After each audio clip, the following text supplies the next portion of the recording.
Who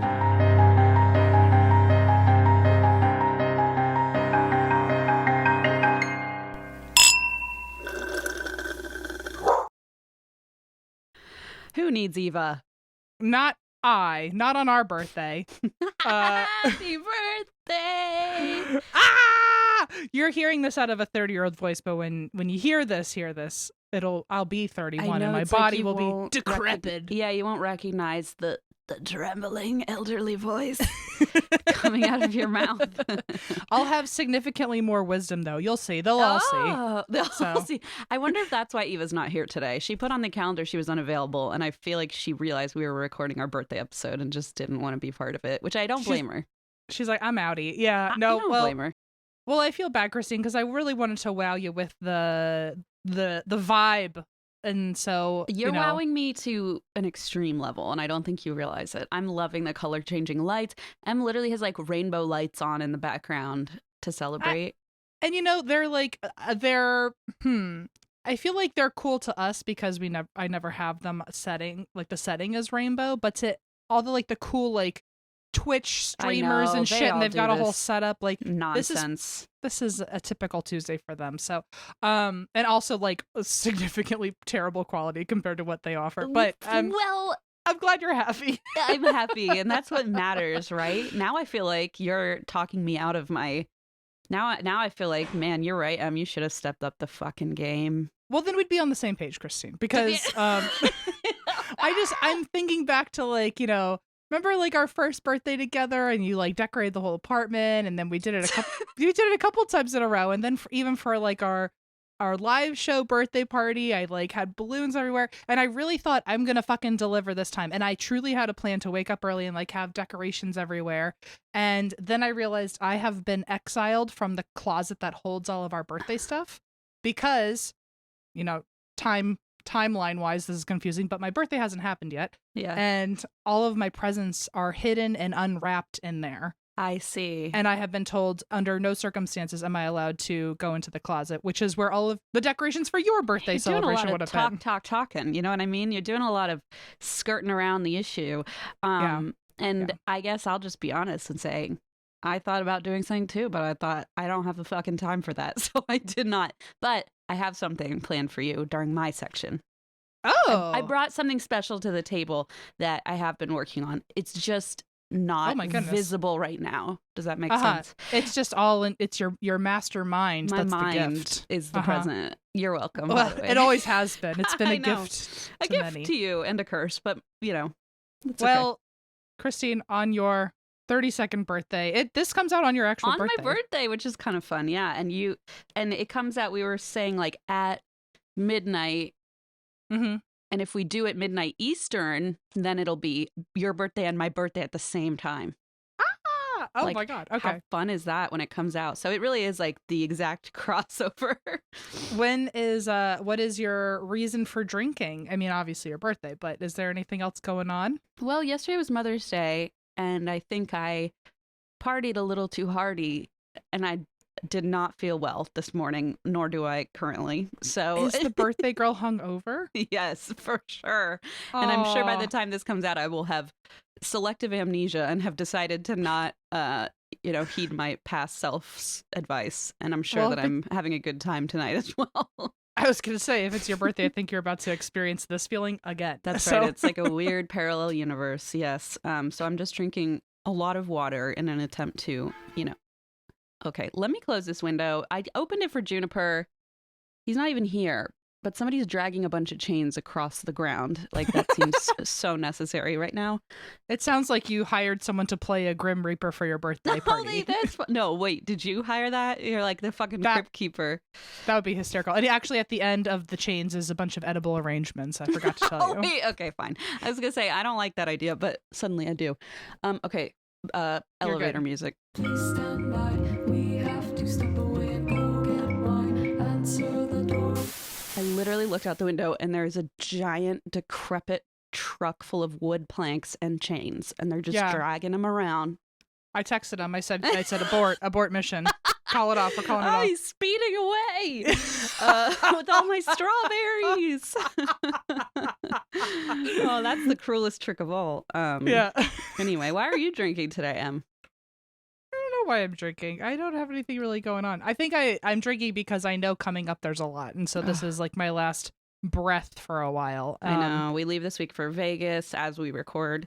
And then you're in the Philippines. And oh my gosh, it's going to be a lot. And as soon as I come back, my mom's in town, which I'm excited and also a little scared because I don't know what it's for my birthday. And so I don't know if she's going to be like cranking her energy to 100 on like trying to give me a really good birthday. And then it'll like, will you be pleased about that or not? Or will you be distressed about that? I don't know. I'm not sure. I know she will mean very well, but Sure. What's interesting about my mom is that a lot of the interest she thinks I have, she really has me frozen in time from when I last lived with her. And so a lot of times she'll be like, well, I know you like this. And I'm like, I haven't liked that in half my lifetime, girl, but okay. You're And like, so wait, what? Dunkaroos? Wait, just kidding. We all still love those. Never mind. no, she nailed my birthday party last year, but that's also because I had a lot of say in it. I see. You were there to help facilitate. Yeah, and for the most part, she does a really good job with gifts and all that. But if I give her too long to overthink, then it ends up backtracking to like, oh well, I know you like this, and I was like, well, I did, and do you have an example of like what? 'Cause I'm just curious, like what your past interests were that. Like I don't know you from a past life, you know what I mean? Oh yeah. Try to think of what you would have liked. You know what's so silly? I have reggae music. I don't know. I actually did like reggae music. I feel like I knew that in the back of my mind somehow. I still like it. I feel a little iffy as a white person listening to it, and like I feel like I need to teach myself more before I can appreciate it. But as a kid, we were very into like the beach and pool world, and so I have like a lot of ambient music memories, and so we always had we had a lot of like island music playing growing up, but I feel like I didn't appreciate it the right way, so I could get back into it. Let me think. Interest wise, I think it's weird because she's kind of valid in it that like I still like a lot of childhood things. Please look at this room, for clarity. But it's like things like SpongeBob. Like she'll think I still like SpongeBob or something like that. And I'm like, you're close, but not like it's grown we like a little. SpongeBob. It's superheroes now, Mom. Leave me alone. Yeah, I've grown. I've changed. I've matured. Anyway, I know she means well, but I think it's also it's not that I'm worried about her trying to plan something for me. It's that she's trying to plan stuff for me, and Allison's trying to plan stuff for me and my mom.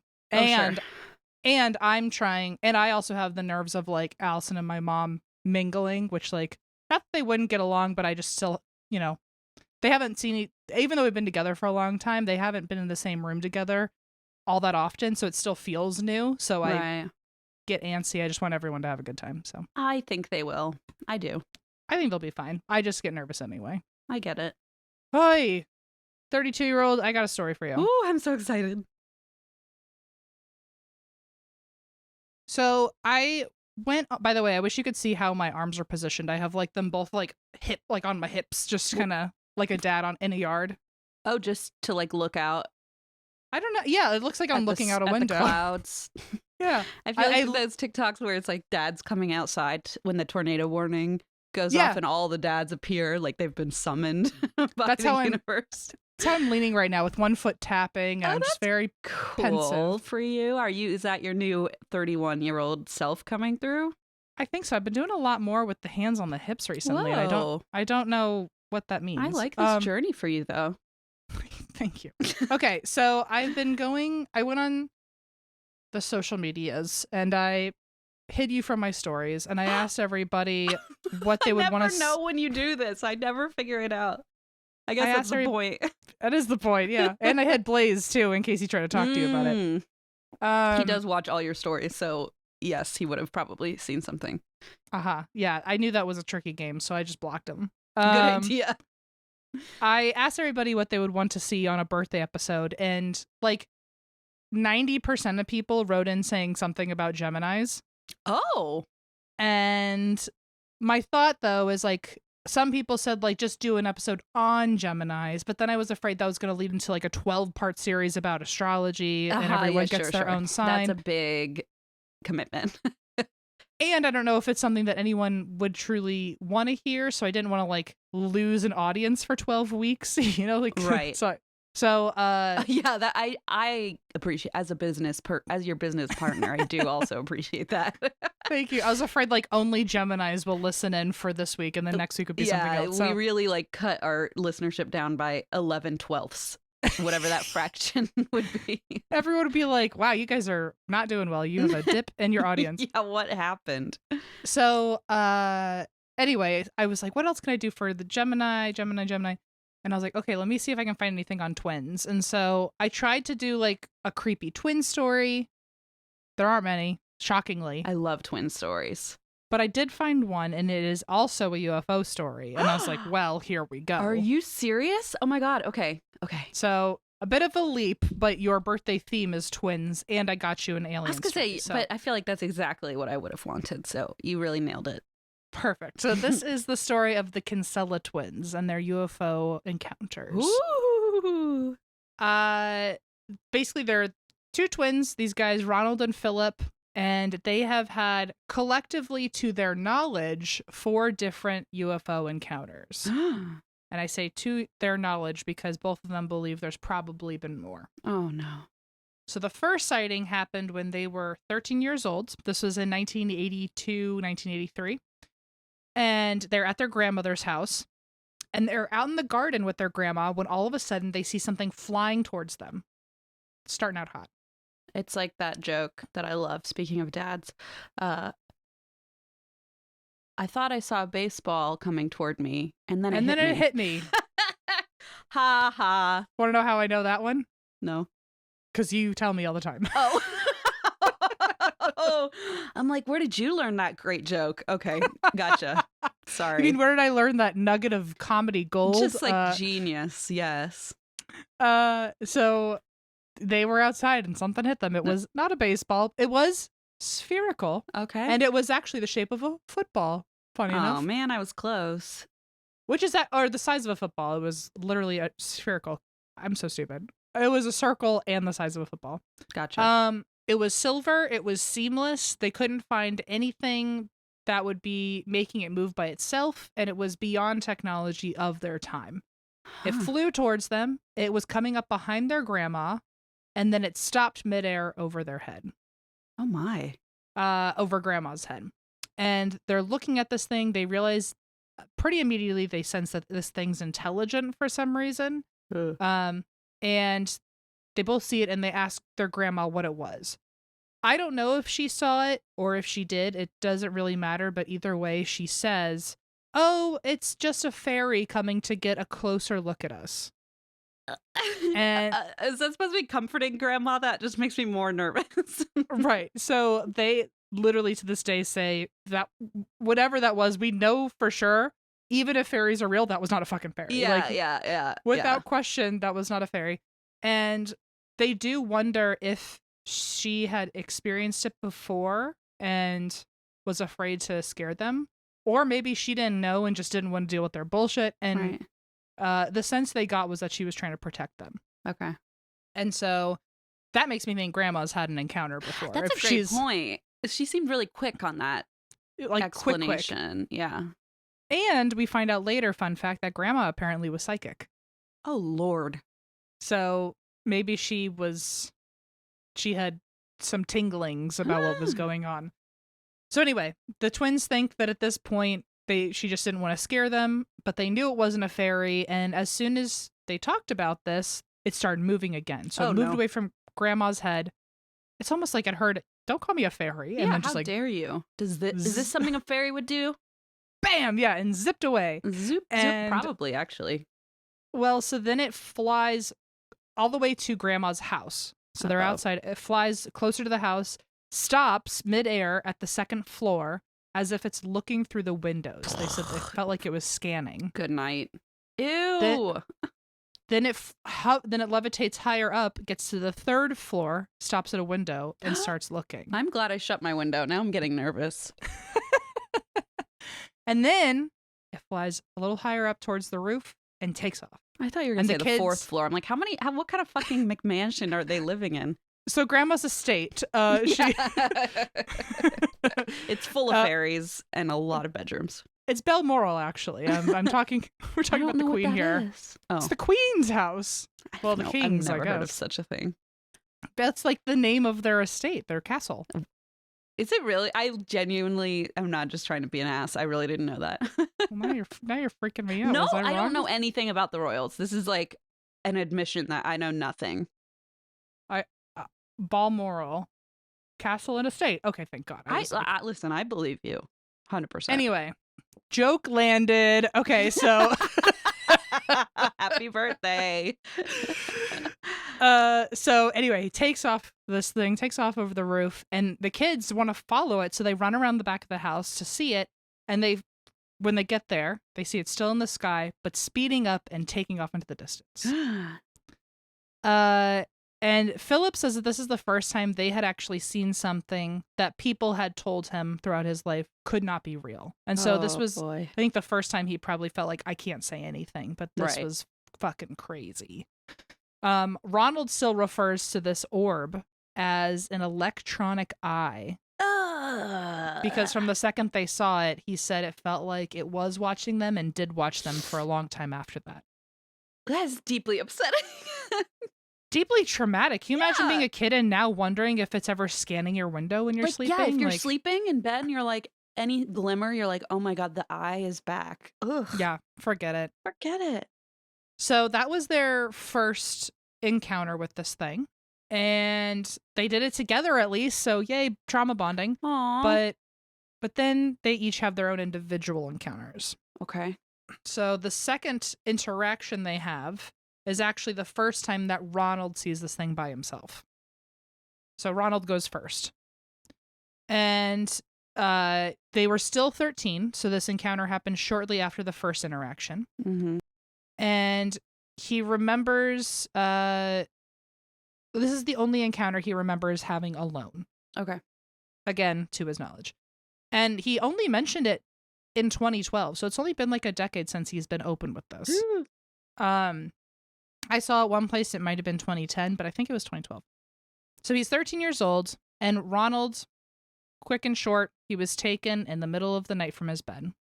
But to get more into it, he's taken in the middle of the night from his bed, and he meets the Doctors. Emma, I hate that so much. I hate it so much. He even later says, he was like, and he interrupts his own story to when he says doctors to be like, by the way, I call them the Doctors. I knew so fucking well they were not doctors. They were not doctors. I have full goose cam. Oh my God. This is a quote from Ronald. It's a long one, but this is like, I mean, I listened to a few podcasts that they were interviewed on and just felt like he nailed it. It's his story. So this is a quote of what happened to him. This is the nasty thing about this. You have no control over it, of being taken out of his bed. It is a violation because you're taken against your will. I was taken up, I went through the house, and I could see this shape in the sky. Next thing I knew, I had awoken. When I was awake, there was this advanced form of wheelchair. I was in this room. There was an operating table. That's what caught my attention first. And there were 3 doctors ahead of it, who he, again, says, I knew they were not doctors. I couldn't move in the chair. I was paralyzed to a degree, and I couldn't turn back. The strange thing about these doctors is they were taller than me, and they were clad in a uniform from head to toe. You couldn't even see their eyes because they wore visors. I couldn't see any trace of them. They even had gloves on. Oh! And so that's why he calls them the Doctors, because they were wrapped up like surgeons. That's so upsetting. He thinks he startled them by being awake, which is interesting because to this day he wonders if they planned on keeping him asleep and did their own technology fail. Because he says when he woke up, they were like shocked. Oh, and so, no. You don't want that even with regular doctors. If there's a look of shock on any doctor's face, I'm like, something not good is happening. Exactly. If I'm ever being put under, it's like, I hope to never remember you. Don't let me wake up. But so his best guess over all these years, he thinks that they were in disguise as a plan B in case he did wake up so he couldn't see what they looked like. Oh my God, that's really upsetting. So then that leads him into like being even more paranoid about like, okay, so did your technology, was it shaky and you knew it might not work and so you knew you needed this plan B? Because why were you shocked that I woke up if like, so are you just dressed like this all the time? Yeah. So that becomes one of the things that I think he might have spiraled on for a while. He could sense a male presence behind him, and the beings all spoke to him in English, and they were polite but authoritative. And they said, "We're going to perform an operation on you, Ronald." No! This is the stuff of genuine nightmare. I mean, true, deep-seated, genuine nightmares. He even said that made his skin crawl because they knew his name, and they knew how to refer to him, which confirms that they'd been watching. Imagine if they said Donald by mistake, and he's like, they don't even know my fucking name. You got the wrong patient. Imagine if they said Philip, and he's like, that's my brother. Yeah, you got the wrong one. guy. Send me back. Oh. So we're going to perform an operation on you, Ronald. Oh. They said it was for his own good, and it must be done. Sure. Even though Ronald was begging them not to. And I don't know if this was telepathically. It seems like all their conversation was telepathic. This is horrific. He kept saying, please don't do this. Please don't do this. And they said, Ronald, we will not harm you. LOL. Okay. Yeah. Okay. Apparently in their world, consent is not part of protocol. I guess not. They had this instrument that was essentially a needle. Okay. Well, you know that I'm going to leave now, right? It's not as bad as you think. They took the palm of his left hand. They put the needle in. Gross. And he blacked the fuck out. So in the palm of his hand, that's interesting. Yeah, I was like, in my mind, I can't tell if that's better or worse me neither. than any other. Me neither. Like I also have a thing where like I don't know if this is the normal human condition or if I'm an odd duck, but the palms of my hands are always ticklish. Oh, are yours? No, are yours? Oh, if I even touch my own hands, I hate it. Yeah, I don't. And have so, that. In my mind, being stabbed with a needle, I'd have the quickest fist in the world. I'd shut that shit down real quick. But then in my mind, it's like, oh, you'd be like, ooh, it tickles, and they'd be like, we're trying to sedate you. Yeah, I don't think I could tolerate that. Because also, at least if they I already have needle issues, but like if they're gonna put it in my usual spot, at least I'm expected to close my fist like a reflex of like. And now they're just like, open up. Oh. Yeah, the palm feels incredibly like intimate, like vulnerable. And for it feels some like, reason. why would that be the spot? Like, it doesn't seem like that would be the most effective way to administer anything. I know. Weird. I don't. Maybe that's where their like elbow vein is. Oh, maybe that's the hand. IV. Oh God, horrible. So he blacks out, and when he wakes up, he is in the middle of exiting the UFO, which is a fancy way of saying he's fucking free falling. He's in the middle of exiting. That's a fun way to put it. He's in the process of disembarking. He's essentially horizontal in the air at a speed. Cool. That's just great. He said that while this was happening, he was like, maybe it's because I don't remember going up into the UFO, so I don't know what the, physiological experience was because I was asleep and then I woke up when I was there. Right. But going down, I remember my skin feeling like it was electric and my hair was standing on end and I had like the belly flopping of being on a roller coaster. But at the same time as he's feeling all this, he's not like I don't know the right word, but he's not free falling. He's still under their powers or something and he's floating down. Okay, so they're like lowering him basically. Yeah, but it still feels to him like he's falling, I guess. Yeah, I wonder. Which is its own version of hell if you think you're free falling and you're not. Through the sky. Yeah, as a child. I mean, I wondered too if like when he says his skin was tingling, if it was like those things, I don't know. But those balls that have like electrostatic, I wonder if that was like how they maneuvered him. I wonder if the tingling on his skin was like some sort of like electromagnetic draw that they were like bringing him Yeah, down. and like he the could hair feel stand the on end, when you touch those and your hair goes up. Like, I yeah. wonder if that was happening. Oh yeah, Ooh. that's a good point. I don't know. I'm But no yeah, scientist. I know it's hard to believe, but no, all right, well, had me fooled. I thought maybe. So he floated back down to he floated into his bedroom. Or I guess they also brought him through his whole house, which is also so weirdly intimate and violating of like, the layout of my house. Yeah, and it's like, I've got this from here, bud. Like, I can walk down the hall back to my room. You don't need to like deliver me. Well, they delivered him to his bed, and he said, shockingly, the scariest part of this entire experience, he was scared throughout, but the scariest part was when I guess he was like, when they turned the kill switch on of his like magnetic draw to them. Yeah. And all of a sudden he wasn't being pulled and floated by them. It was just, he was back to being on his own. The first time he felt himself drop out of this force and onto his bed. That was the scariest part. Really? Because he said the touching of his bed made it real. It wasn't like he woke up from a dream or something. He felt the impact of landing back in bed. And then all of a sudden you're like, you just have to sit there and face all of what just happened. Oh, yep. That's a great point. And while he's lying there, in hindsight, he says it was a hologram. In the 80s, he didn't have a word for it. Oh, interesting. But there was a hologram projected on the ceiling of his bed. So as soon as he laid down and was already really fucking like discombobulated, right? All of a sudden this hologram shows up on the ceiling of the Cheshire Cat. What? I was not expecting that. And the Cheshire Cat is smiling, where he can see all the rows of its teeth, and it's waving at him, and it just stared at him for minutes. And then eventually dissolved away. Why? Are they like, this'll make him feel better? Yeah, right? Was that supposed to be comforting? Like, what the fuck?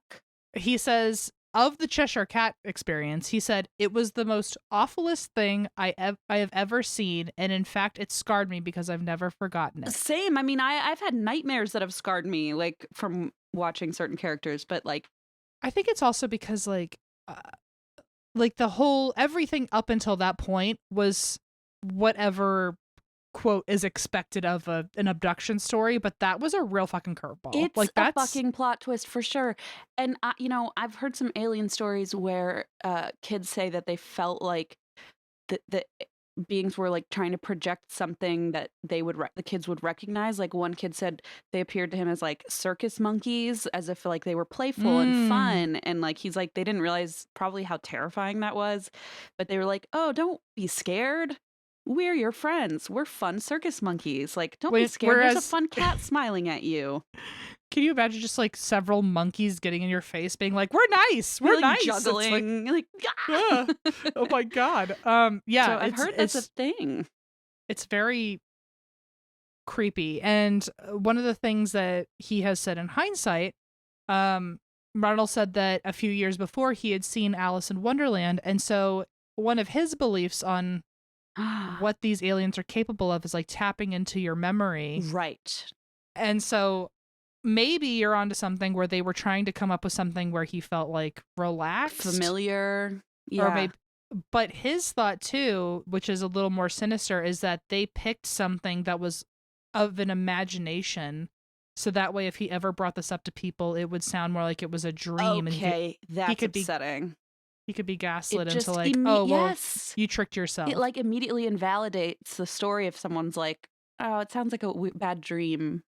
Yeah, or like, oh, we all saw the Cheshire Cat freaked all of us out at some point. Like, yeah, you should stop watching scary movies. And I wonder too if like it was meant to make him gaslight himself. Like, oh, yeah, maybe I didn't see all that. It was just a weird dream. Yeah, it was all a dream. I wish. Ugh. Which like that does feel sinister. Of like, oh, maybe he seems to be remembering too much. Let's do whatever we can to make him think this wasn't real. Oof. So after this incident, he ended up quickly after this having really intense pain. And he was at school one time and he had 3 big waves of horrible pain flow through him. Bam, bam, bam. And then all of a sudden he passed out next onto the student next to him, like fell over onto the student next to him. And he was saying that he was having, like, it made him, like, he fell over, and then he fitted, which he's British, so I think that means he was having a seizure.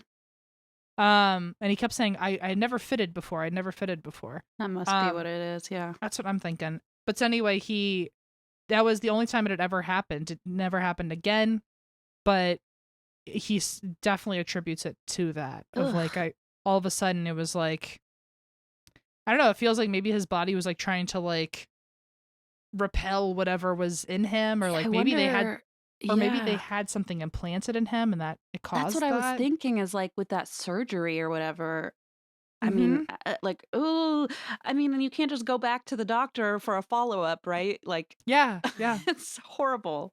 Well, they talk about that a lot because they were saying, Philip, actually, I listened to more interviews from him, and I would assume Ronald feels about the same way, where they were saying, like, at that time, like, you couldn't tell anybody about this stuff. Like, there was no alien UFO craze where people believed you. Like, there was a UFO craze since like the 50s, and people thought they were like cool stories, but if you ever told anybody, you were like, there wasn't like a support group for you or anything.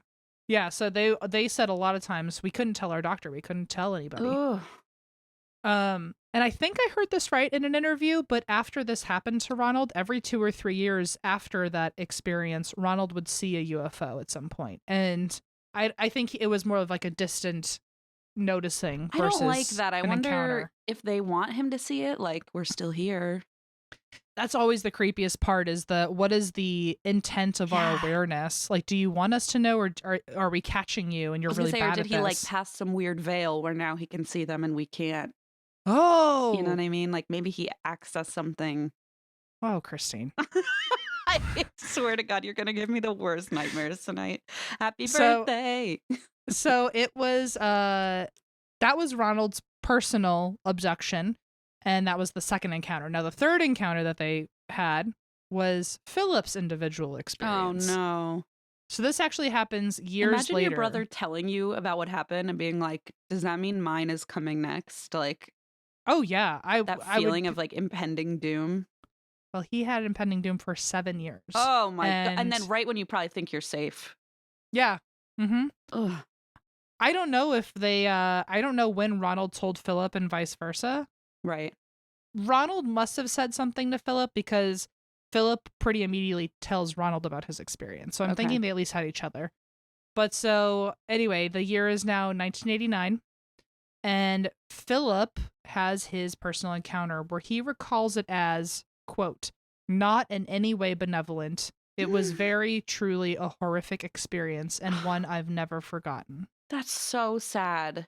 They were both really, really tortured by this. Seriously. I'm sure they still are. Yeah. So, they have been doing like an insane amount of interviews about it, though. So at least they're, talking about it now. But I can't imagine decades of keeping it to yourself. Of having to be quiet. Yeah.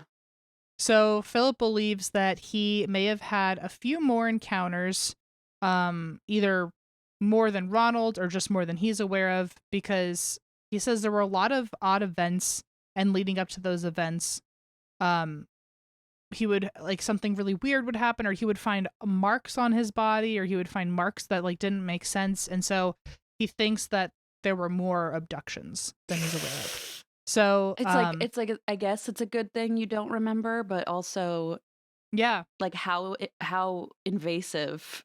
I don't know. Yeah, I don't know what's better or worse, to be honest. Yeah, because also, I mean, like if they're getting marks on their body, something's happening to you, and it's like, I don't know. It's like, do you want to know?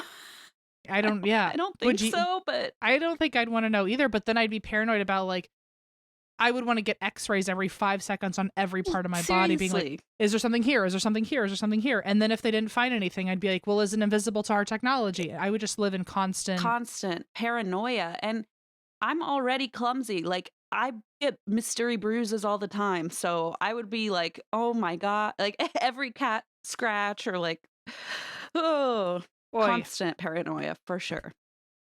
Well, so he does believe that there have been other events, but both of them have said, like, we are not here to like bullshit people. We just want to report facts. We don't want to report guesses. So they really only talk about these 4 encounters. Okay, interesting. They do, like, they'll say anecdotally, like, oh, I'm pretty sure there were more, but Right. on the record, officially, they're only talking about encounters they remember fully. Right. So his time comes when he's 20 years old. He's coming home from work and he walks into the kitchen and his siblings are there. He has his twin brother and then their sister is there. And he's just hanging out in the kitchen with them. And he says, all of a sudden, the energy changes and the air felt electrically charged. And he said many things happened at once. But the main thing is that he remembers looking at his brother. His brother freezes, paralyzed, looks up at the ceiling as if he can see something nobody else can, and says, there's going to be an earthquake or grandma's going to die. Oh, no. The dog starts freaking out, and down the hall, he could see glass doors, and through the glass, he sees this huge light come through the house. He thinks at first it might be his mom's headlights shining through the glass doors, but the light grows so bright that the only way he can explain it is that eventually the light began to bend the door's glass. Oh my God. And the glass became, quote, pliable like jelly. Okay, now they're just showing off. Yeah, right. How For what? Like what? To open the door. It's like 2 days ago, I was abducted and didn't even notice it. Now, like, you really want to put on this performance for show. what? Yeah, then the monkeys come in juggling. It's like, well, great. Well, that really is its own story, like its own, like, thing to question, right? Of like, well, why before did you not have to put on the show? Or did you always put on the show and I've never known? And I've like, been asleep and I just didn't see it. And why this time am I able to see it? Or why this time do you want me to see it? Oh, no. And so, anyway, the light grows and grows. The glass of the door literally just does not exist, apparently. And his brother is still frozen looking at the ceiling and said that really awful string of words. Philip keeps looking down the hall while this is happening and sees a creature appear. No, not a creature. He describes it as, quote, a small 3-foot being, all clad in black, with an oversized helmet on its head, and it walked through the pliable glass and ran into our bedroom. His brother comes out of this trance. The dog, I think, stops freaking out, and everything feels, I guess, like it's supposed to be going back to normal, but he is still so fucking on edge and saw this thing that Philip grabs a knife and tells his siblings, like, there's an intruder in the house. Which, like, good. And even though it's Marvin the Martian and his big helmet. And, like, honestly, that alone shows that he has more, like, gusto than I'll ever have. Because if that all happened to me, the last thing I would even remember to do is grab a knife and go looking for the intruder. I mean, literally. I don't know what I would do, but nothing productive. I'd just look you in the eyes and be like, we got to roll out. We're okay. It's been great. Bounce. It's been real. It's been fun. We're never coming back into this house again. No. And, but so they go looking for this creature that he saw run into the room, and it wasn't there. They couldn't find it. Great. Just what you need. It's like that thing when you see a spider and then you can't find it. And like, where could he be? And now it's that, but so much worse. So much. Yeah, except the spider is going to maybe operate on you. Yeah. Yeah, seriously. So he did say he saw at one point that the creature darted from their room down the hall. So he looked through the whole house and they never found anything. Great. But later that night / the next early morning, Philip wakes up in the middle of the night and finds himself floating. Forget it. He is out of his bed and he's floating out towards the hall. He was, quote, on my back. I can't move, but I'm being pulled forward. I'm fully conscious, but I'm not able to move. As I'm being pulled through the kitchen glass doors, I'm wondering how it is that I'm able to pass through solid matter. Okay. So they came back into the jelly door thing all over again while he was sleeping. Or maybe they did the jelly door thing earlier and it created some sort of weird setup where later on they could bring him through it. Like maybe that was all the preamble See, my thought was maybe they thought that if there's a procedure to abducting somebody and the first one is to like make them paralyze or freeze up or fall asleep, I feel like they forgot to flip that switch and they thought they had. So then they came down, made the doors jelly. They were going to abduct them. And then that little creature saw that one of them was awake and he ran away. And he was like, oh, no. Interesting. Yeah, that actually makes sense too. And then they waited till they were asleep and came back and tried again. Oh. That's my thought. I don't like that. Especially because I wonder if it's a twin thing. Because it's interesting that everyone else froze and even his brother froze. And maybe that was them switching on the, okay, let's disable him thing of like, but then maybe because they're identical twins, maybe it only worked on one of them and not the other or something. And so they came down. I don't know. I'm totally rambling, but that was my thought of like, oh shit, it didn't work. And yeah, actually it does. I want to say makes sense, but in a very fucked up way makes sense. But also, it could totally be your preamble idea could also totally work. Like that weird Martian was sent in advance to... Yeah. I have no idea, man. He was like the first guy on the ground to see if they were like totally like frozen and able to be like manipulated. Yeah, he's doing like a test run. I don't know. Oh. Well, so anyway, he is now... It's worked. And so the doors are back to being jelly. He floats through the doors. And... By the way, he says the dog this time was asleep for all this, so maybe he makes a joke of like, oh, maybe the dog just didn't give a shit after the first time. The dog was like, oh, our friends are back. Right, but also maybe they made sure the dog wouldn't be asleep, so they didn't have a threat to them.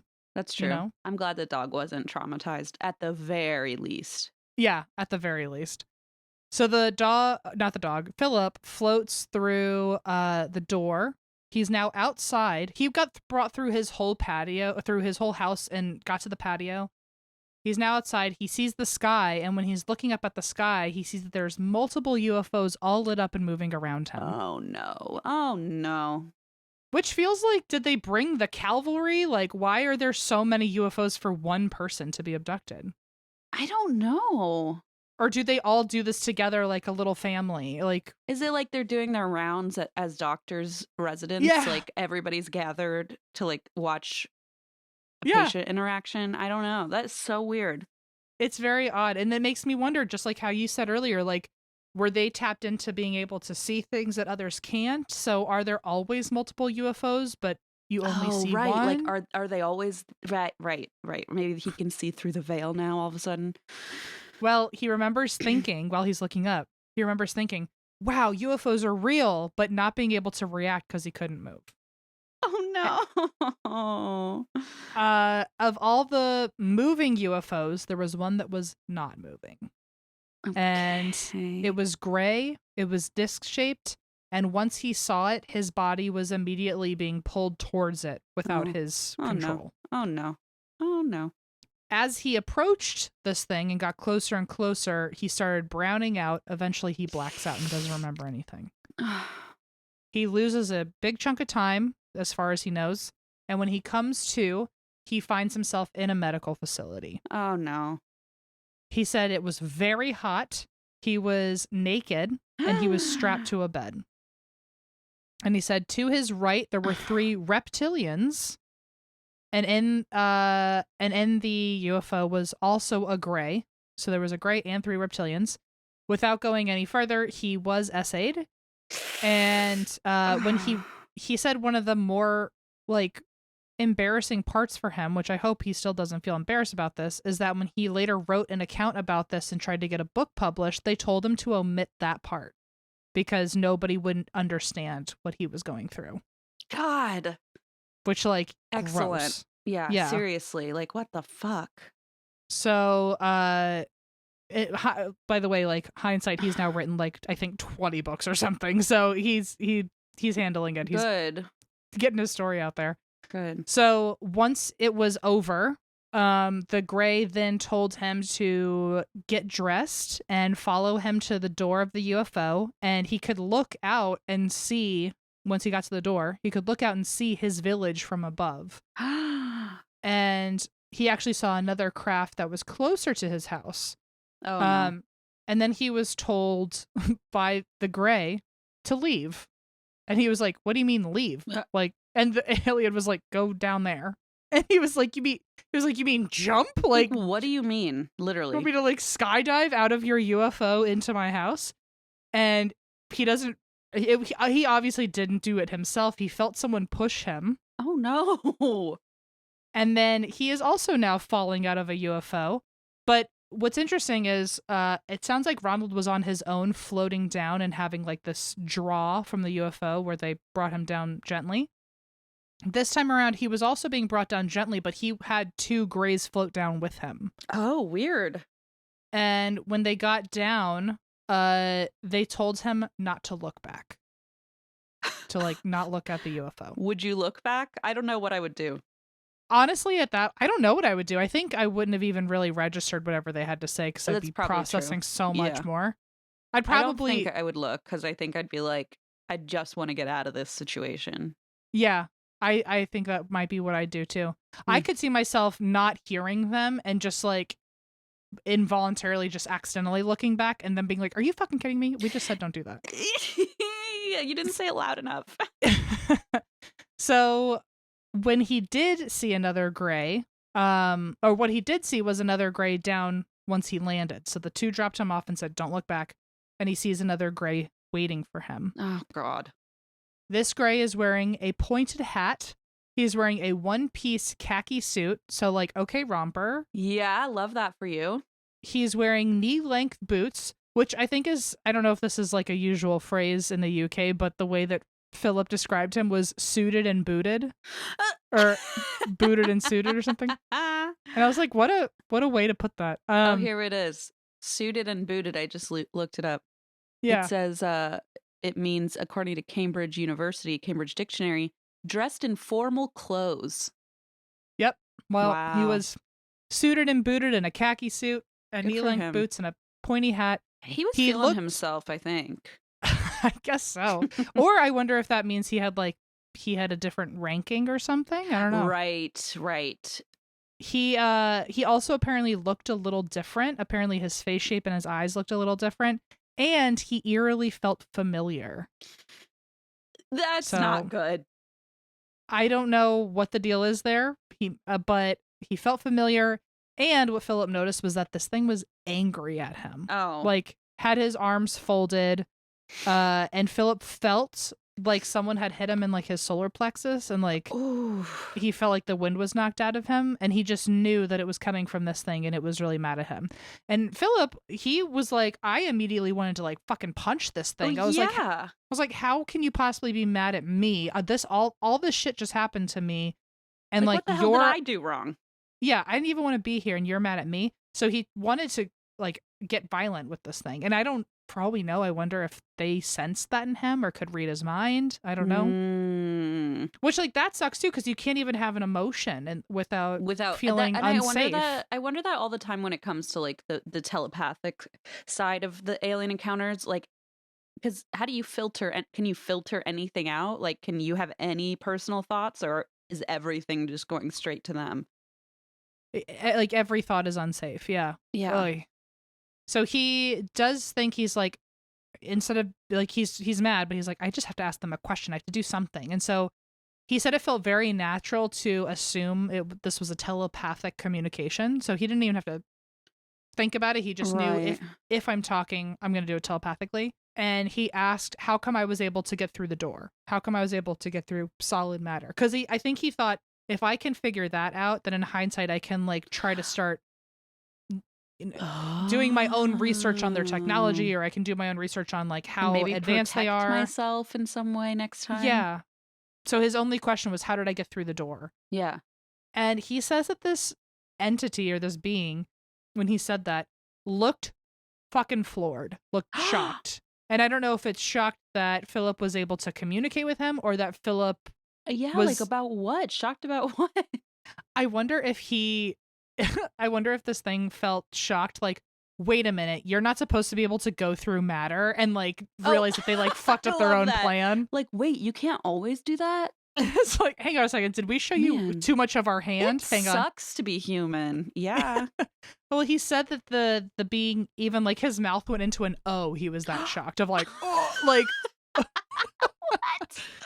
Which it really sounds like it in my mind, the alien looked like I don't think I realized that we fucked up. Something like Yeah, we clearly or somebody dropped the ball. Somebody dropped the ball, or I wonder if he was just shocked to like, oh, you were supposed to be asleep and you saw that? You weren't supposed to see that. Yeah, that's interesting. So these people need to get their shit together because every left and right, they need backup plans. And then, oh no, he woke up. Like, fucking handle your shit.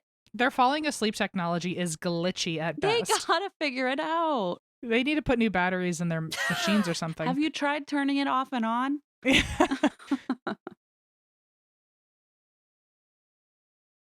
Anyway, he says, how come I was able to get through the door? This thing looks shocked, looks at him for a moment and takes pause, and then looks up to the UFOs in the sky and tries to speak with its mouth.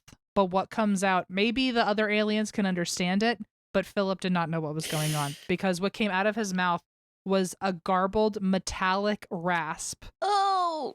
And it didn't make any sense. It was just sound emitting out of him. As this is still happening, Philip feels himself being pulled and floating again. And he's now being floated through his house. But while he even goes back through the jelly glass window. And as he's looking out of the window to see, he just wants to see for as long as he can. Right. As he's floating away and into his bedroom, he looks out the window and he can still see it standing there, staring up at the ceiling and like his mouth open, making sound. With that horrible metallic grinding noise. Okay. That I bet the sound is like fucking nails on chalkboard. Like that's what I'm imagining. Has to be. Like a fork in a fucking, whatchamacallit? Garbage disposal. Yeah. Yeah. Has to be the worst sound. And to know that like they're just paused like that, it feels like the end of a skit and it's just like holding on for a little too long or something. It just feels very, very odd. So Philip then floats through his house. He ends up floating onto his bed, which just like happened to Ronald, and all of a sudden he can move again. And as he freaks out, he gets up. As soon as he gets up out of bed, he has a nosebleed. Oh. He later finds out that he now has 3 triangular marks behind his right ear, which, if I heard this right in his interviews, they don't show up on camera. They've tried to take a bunch of pictures and they won't show up, which is interesting. That feeds into your technology idea of maybe we're not supposed to be able to see that. Yeah, that is so gross that you would be able to hide something from a camera. Like, what does that mean? That means so many. That has a lot of implications.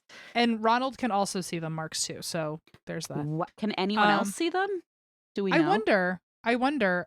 If not, then I feel like a skeptic could use that very easily. Totally. It's like, oh, well, they're twins protecting each other or something. Totally. But they both can see it. And he also said he has 3 marks on his right arm that burned.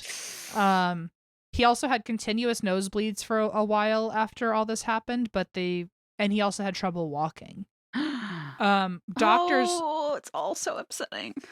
Doctors later discovered that there was actually something in his ear. And he refused to have it messed with. I think he was like, I don't want you to accidentally turn something on. Or maybe like if you take it out, then what, they're going to do it all over again. Like, yeah. Then they have to drag me back up there. Oh, yeah. So, and this is a really odd part too. He said, I have no memory of anything that would allow me to feel so confident in this. But I have a very strong feeling that in the last year, whatever it was in my ear has actually been removed. AKA he had another abduction and it was removed. That's almost scarier that he just knows it without. Yeah, he said I can't. Really unsettling. I'd like to see him like go to a doctor and get it like checked again and see if they see anything there anymore. But he said I can't explain it, but there was a time later on where me and my brother both found marks on our necks. And after that, I just had a knowing that the thing in my ear wasn't there anymore. So I think it's interesting. First of all, that both of them woke up on the ship and couldn't be kept asleep. Mm-hmm. They were both dropped right into their beds. And I think it was interesting that the parallel of Ronald in the kitchen at the beginning of all of this, freezing up, looking at the ceiling and saying a bunch of garbled string of words. Because their grandma did not die and there was no earthquake, by the way. So, yeah, I forgot about that already. But for him to just say that, what a it was weird just like thought.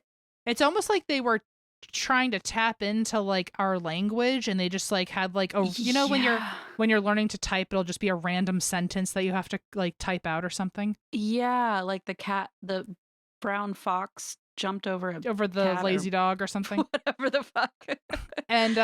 And so I wonder if they were just like they had like some sort of like sample sentence to like tap into our language or something. Yeah, it's just the least alarming sentence ever. Grandma's gonna die and there's gonna be an earthquake. Let's try that one out for size.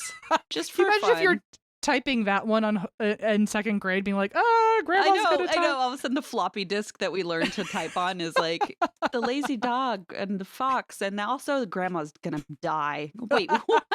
Sounds like a bad horror movie.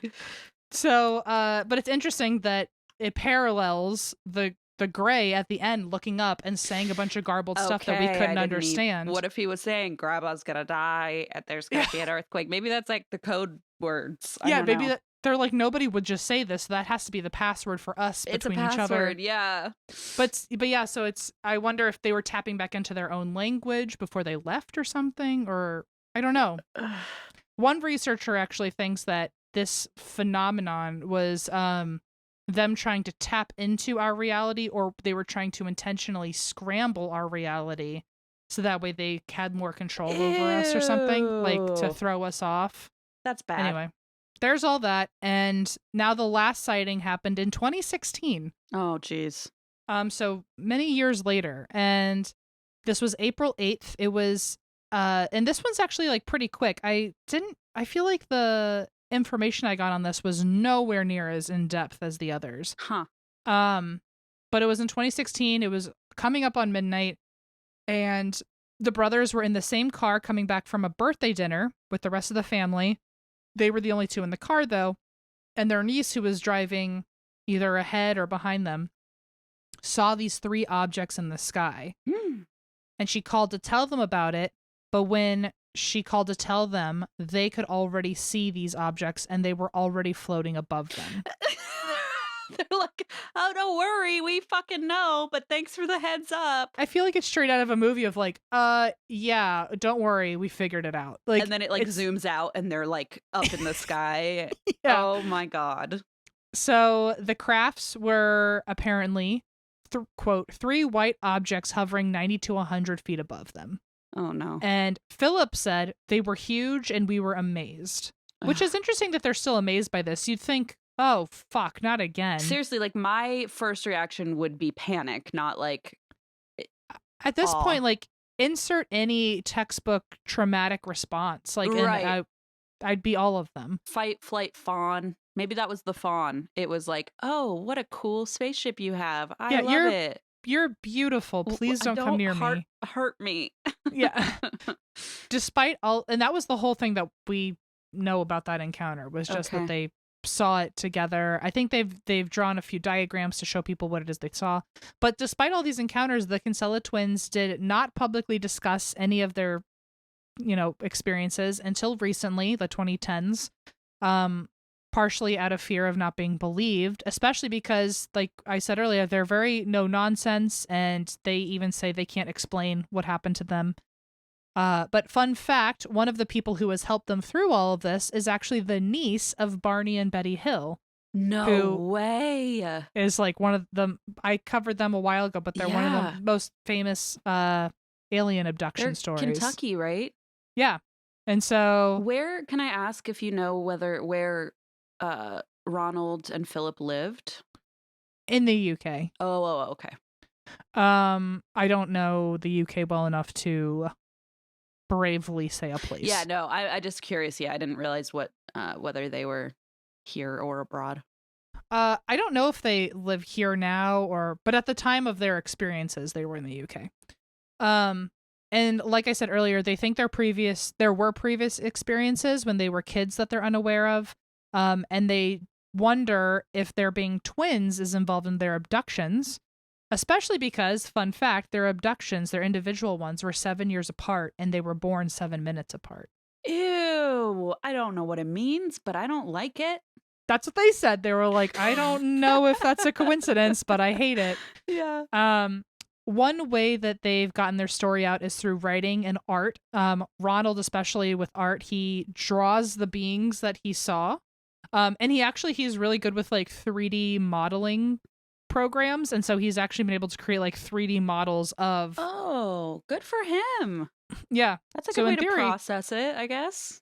Well, also, like, if it's 3D, I feel like you can really get into the details of, like, what this thing looks like. Right. It's not just, like, a stick figure. It's like, I could print this out and make it an action figure for you. I can see his pores on this thing, you know? Exactly, yeah.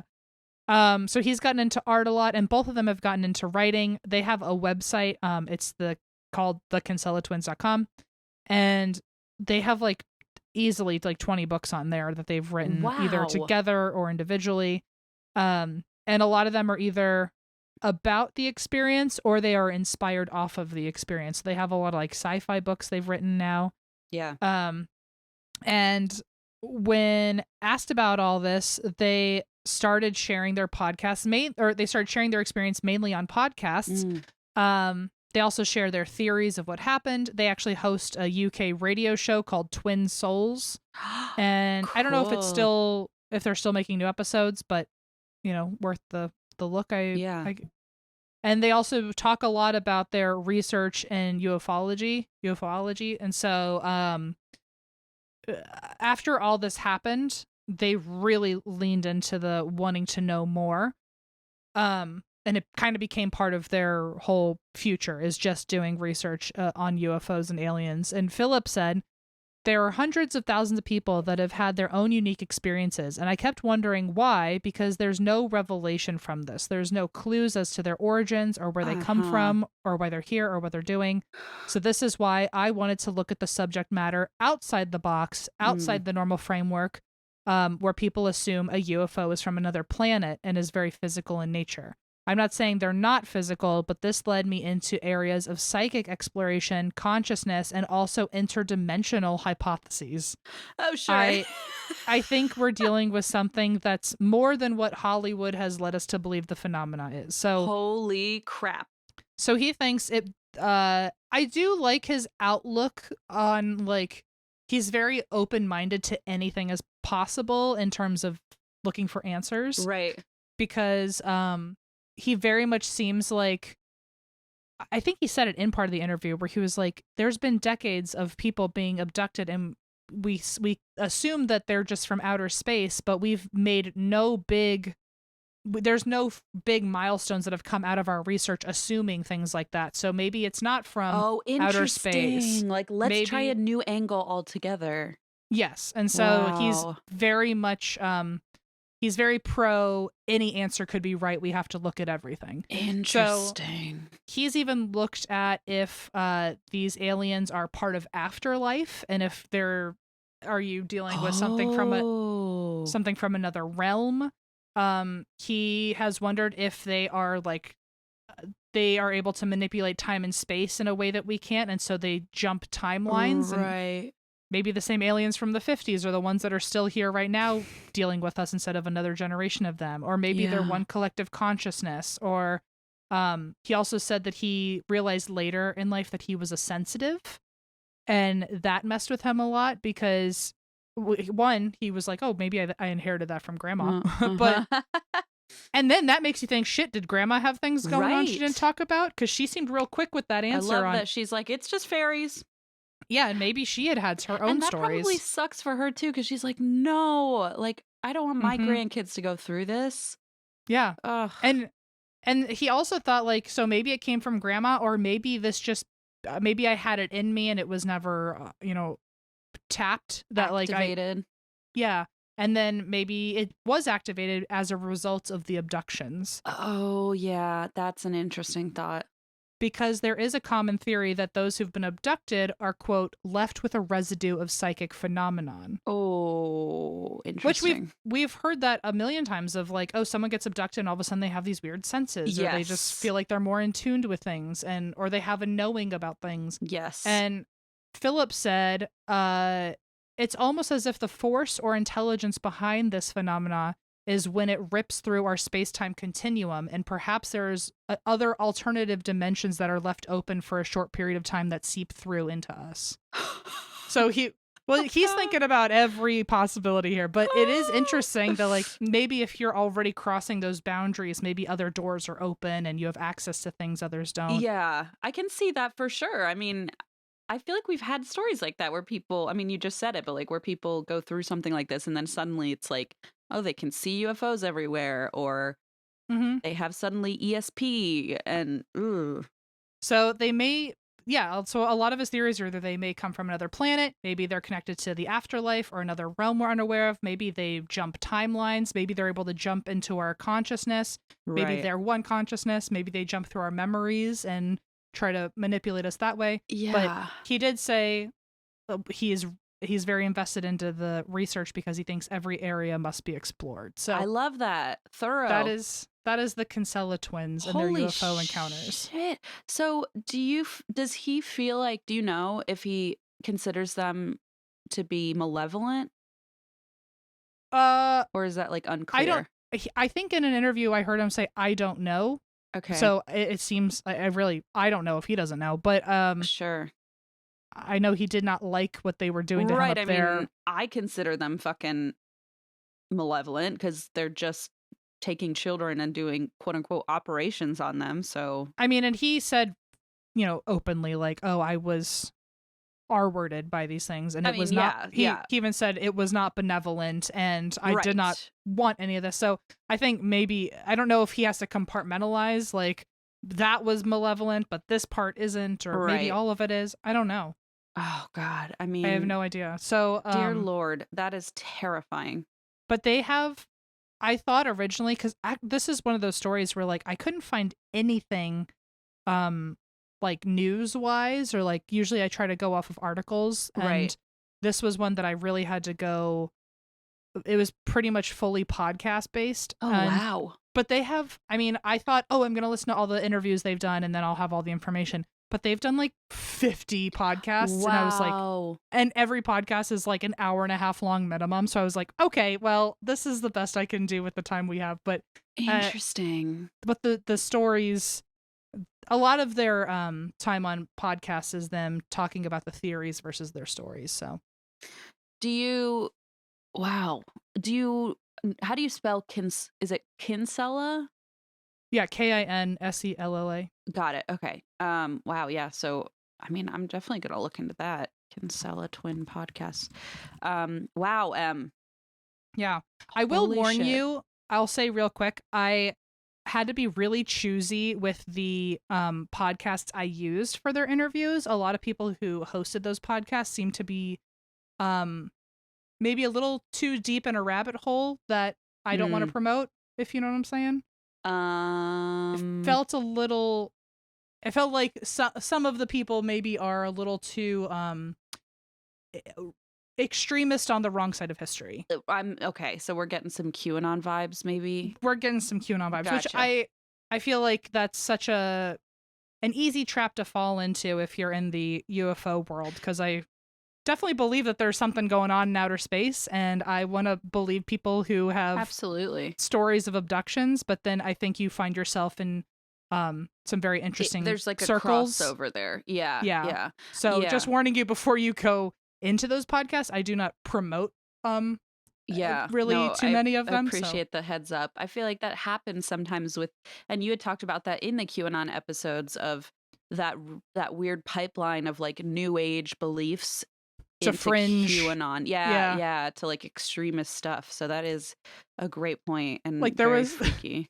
There was one interview they did, which I'm not, poo-pooing on, how they choose which interviews they go into or anything like that. That's not my business. But there was one that I was trying to listen to, and within 5 minutes they were talking about like, oh, the Democrats, and I was like, okay, well, this is not the one I'm going to be. What an enjoyable thing to listen to while I sweep my floor and vacuum and do some chores. The ones I got interviews from were ones that felt like, okay, whatever version I could align best with, those were the ones I tried to go with. But understood. Just warning you before you do your own deep dive. I absolutely appreciate the heads up, and I'm sure all of the others people do as well. Yeah, before people think I like enjoy these podcasts I was listening to, Oh, Lord. Wow. That was a fucking doozy. Yeah. Well, I I'm glad that you liked it You because nailed it. I was really stressing. I was like, I want to do something birthday. And I thought do you know how many people said I needed to do a 2.0 on the Hertzine shifter? I was like, my brain can't possibly do that again. Yeah. And I feel like I would have figured that out right away this time. Oh yeah. I think you're too, I'll have to do it in like a decade or something. One day when you're like, you're old and withered and maybe your my brain's not where it used to be. I'll tell you all about the tales and the adventures of the Hertzine shifter and you'll be blown away. So. I'll be in the nursing home like, oh, it sounds like a beautiful creature. I recently listened to a chunk of it again and you just were so wide-eyed, bushy-tailed. You were just like, I so aligned with this. I love this creature. The word is so dumb. No, like, you were because you blissfully were just like, ignorant. You were just like, wow, how come I've never heard of this thing? It sounds so lovely. I'm like, wow, it's so weird how it wears Rothies and listens to Fall Out Boy. Hang on a second. I think it was the most endearing part when I said like, oh, it gets lost all the time and drops all of its like prized possessions or oh god. And you were just like, oh my god, that sounds so much like me. If this were a person, I'd want to be friends with it. That's so embarrassing. And I also feel like the part that was embarrassing too is like I was like so confused why you weren't more impressed about all the I was like, Em, are you hearing this? Like it sounds just like me. And you were like, yeah, I guess so. And you kept going and I was like, how are you not reacting? Like this is so crazy. Well, I had a plan. It got ruined, but I had a plan originally that I was going to like if I gave it away at all, then it was gonna like ruin the surprise later. Whereas I told more of the hints, it was supposed to like become more of an aha moment. Right. And there was one of the lines, I was gonna say something where like that was when I kind of started hinting that I was in on it. Yeah. But it all got ruined, so I didn't know how to keep it together. But it was anyway, hard. It was hard. It was a good time. Wow, you really nailed it, and I'm so proud of you. Good job. Well, I'm excited. You said this is also birthday themed, so yeah, it's ready. A special birthday gift for you. I today I'm nervous. My palms are sweating. Why? I'm covering a story about a family called the Duggars. Oh my god! I told Molly Ann, our researcher, months ago, like this is the episode that is coming out on our birthday, both of our birthdays. I need to do this. So like, please can we arrange for it to, so while Molly Ann was working on the notes and like some of the research, I was like deep diving on YouTube and all these channels and trying to learn everything. And I know for a fact I will probably have about 0.01% of any knowledge that you have. So I told Molly Ann, like, let's leave plenty of room for Em to like fill us in on the additional. That's very lovely because in my head I was just having like a deep heart to heart with myself. It's being your birthday. Like, I really was like, you need to make sure you keep your mouth fucking shut during this. This is a gift to you for your birthday. I want you to be as thoroughly involved. And the notes are not very, like, they're normal length, but I feel like there is any and all openings for you to just kind of pop in and add your expertise. Wow, I want sweating. you to, because I know there's stuff that like I only know on the peripheral and that you really have a better understanding of. Okay. I'm so I guess if you don't know this about Em, as like just if you're like, what is this weird present that's the world's worst present? No, it's not, because Em has an affinity for the Duggar family media presence. I don't know the right way to put it. This is where I remind people again, I do not condone them. I do not support them. I do not give money to even watch the episodes or anything like that. I just happen to be, I just have this sick fascination with trying to understand. It came from, so I started started watching them when I was like in college, and it wasn't even a concept of like Christianity and you know, fundamentalism and purity culture and all. It really was just like, how does a family with 19 children operate? Right. And which I think is what drew a lot of people in. Yeah, and eventually I just watched so much of it. I got invested in the lives of all these kids. To the children, yeah.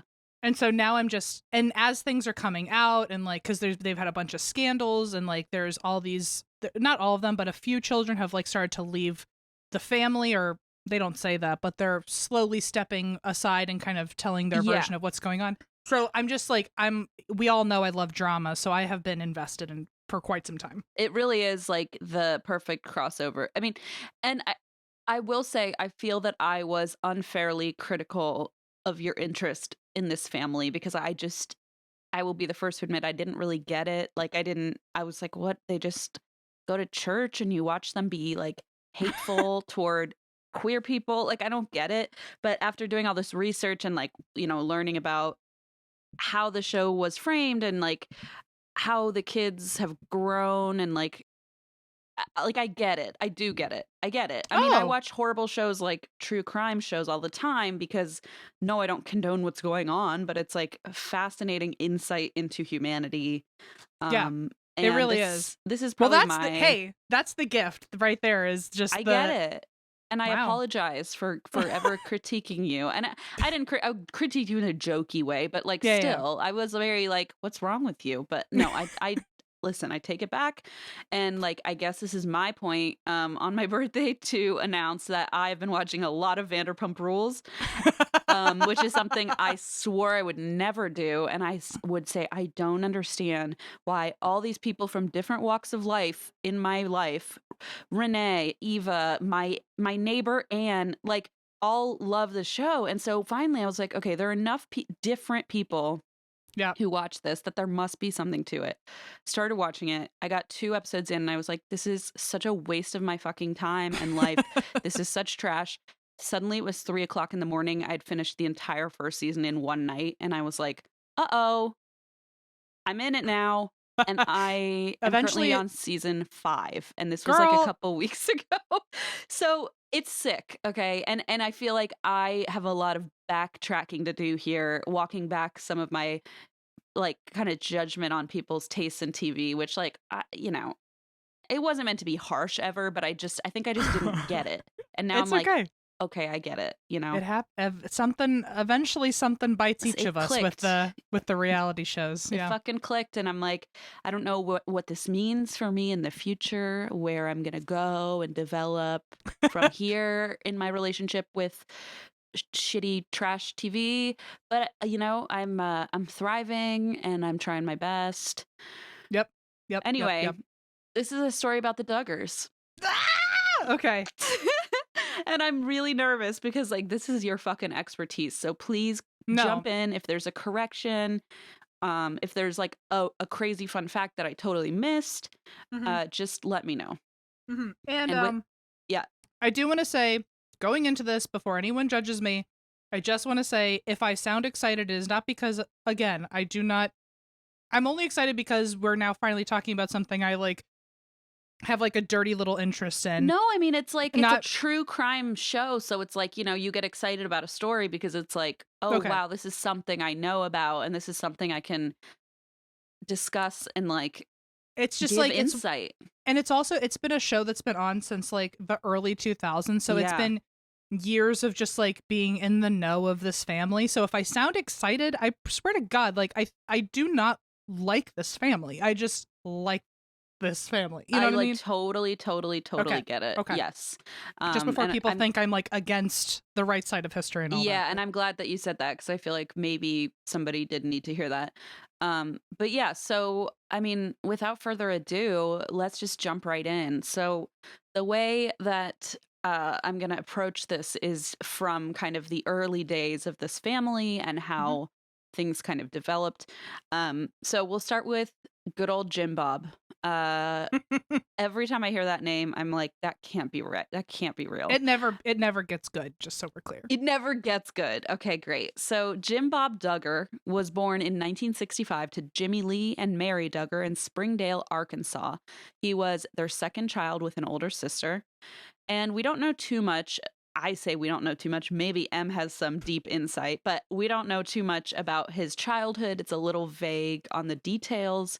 But his father was apparently so bad at handling money in the family that his mom once had to cook decorative rice, like from a decoration, to feed the kids. And so, you know, obviously a very traumatic situation. And he sought refuge and community in his local Baptist church. And that is where he was introduced to the religion or I guess to religion in general. And that is when he became extremely active as a member in his local church. When Jim Bob was 17, he met 16-year-old Michelle Rourke, while he was walking door to door with a friend, just kind of visiting potential new church converts. I don't know, like trying to bring the word of Jesus to the neighbors, I guess.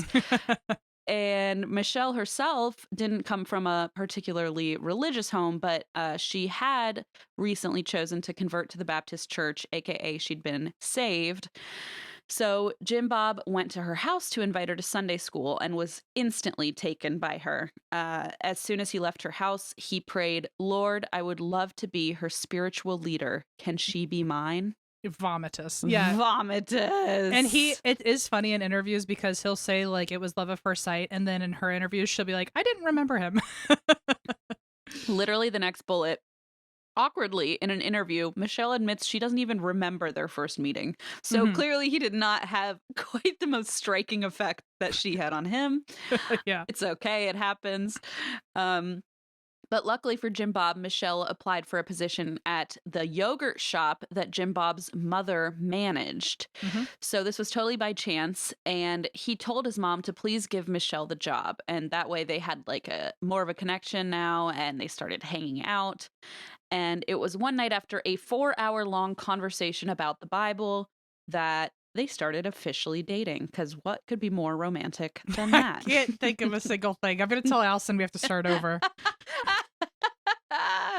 Feel like we're doing a refresh. Let's start from square one. Get your Bible out. Starting at Genesis, page 1. God. Jim Bob and Michelle were married in July of 1984. This was months before Michelle even turned 18, so she was still a youngin'. And this is where the Duggar family story, I should say, as we know it, truly began.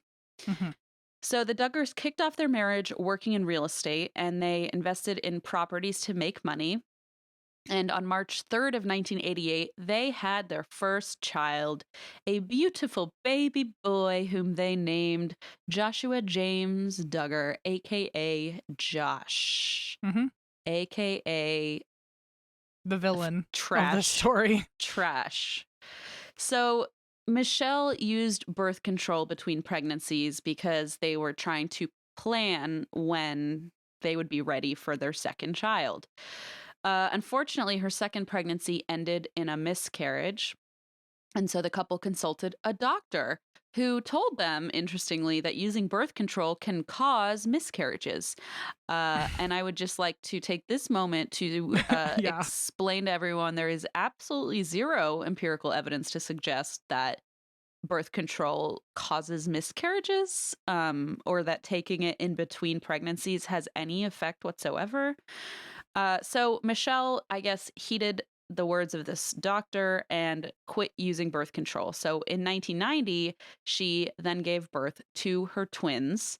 Do you know the twins' names? Oh, come on now. I'm trying to do like a fun pop quiz, but I also don't want to just keep putting you on the spot. Oh no, I could run through all 19 if you want, but it's Jana and John David. And I will say they so she actually uses that as part of her testimony. I don't know if you get to that, of like why they had so many kids, because she felt so guilty about the miscarriage and blaming birth control for it. Oh God. And so that was when they decided that they were going to trust the Lord with how many children they would be having. And so then, because they committed their life to never using any form of birth control again, they think that God blessed them with twins to make up for the lost baby. That's right. Yes. Okay. Just to give more clarity on like why the twins were such a magical experience for them. Nailed it. nailed it. So they took the twins, like you said, as a sign from God that they would be rewarded and blessed with many children if they left family planning in capital H his hands. Yes, sorry. Literal capital pronouns. Okay. Yes, yeah. So they decided to forego any form of contraception at this point. And however many children they would have was up to God. Delightful. So from 1991 to 1997, they had 6 more children. What are their names? You want just the first 6? So we have the first 2, right? Joshua. We have 3. Josh, Jan, and John the David. twins. And then they had the other 3 are I can only rattle them off from the beginning. Why don't you just do the whole thing, maybe? Josh, Jan, John, David, Jill, Jessa, Ginger, Joseph, Josiah. So embarrassing. Josh, Jan, John, David, Jill, Jessa, Ginger, Joseph, Josiah, Joanna, Jedediah, Jeremiah, Jason, James, Justin. Oh my God. I've never gotten to do this in real time. Jason, James, Justin, Jackson, Johanna, Jennifer, Jordan, and Josie. That's insane. I always thought I could fire them off immediately without laughter in the middle, but I'm realizing how ashamed I am at the same time. No, don't be ashamed. You were put on the spot. And if anyone should be ashamed, it's not you in any of these scenarios, so don't worry. Don't believe you. But the first 6, if you were asking, is Josh, Jan, John, David, Jill, Jessa, and Ginger with a J, which is Christine's favorite of them all. Kills me. When M first told me Ginger, and I went, oh, but Ginger, and M goes, oh no, it's Ginger with a J. And I went, that can't be real. Like, are you fucking kidding me? Because obviously, I don't know if you caught on, folks, but all of the kids' names start with J. Yeah. It's cool. Well, so they started with Josh, and then they accidentally liked Jana and John David. So by the 4th kid, they're like, well, we can't not use a J. And they kept just having kids, and they're like, oh, shit. But also, like, you and I have talked about this, I think, with Eva, too. Like, there are so many names that start with J that are more that they normal didn't use. Than Ginger. Like, oh, they could have used, like Julia or something. Like, right. Like, there's so many options that are actual names that start with J. On Reddit, every now and then there's a form of like, what are the J names that they missed? And it's like normal names like Jake, Joel. Like Jacob is even like, isn't that like a religious name or something? Yes, it is a biblical name. So they're Jesus. Can you imagine? Somebody would say Jesus and they'd be like, that's not correct. Oh my God. That probably was too far for them. Are they Jezebel? No, I don't know. Jezebel, I think probably is the arch nemesis of this family. They did have a 20th who was they ended up losing that baby, but they also went with the name Jubilee. So just to show that like they really were just neglecting a lot of J names that are used normally. So yeah, Jubilee. I mean, I guess at least it's a word. It is a word, yeah. And Ginger is a name, but also spelled wrong. So, you know, they're sort of almost there. You know what I mean? Even on the 20th kid, they were testing the waters. Yeah, they were really pushing it. And you know what? Whatever. It's none of my business. But I just always thought that was such a wild fun fact. Ginger with a J. Mm-hmm. So in 1998, Jedediah Robert and Jeremiah Robert became their second set of twins. So now they are at 9 children by 1998. Michelle and Jim Bob subscribed to the quiverful movement.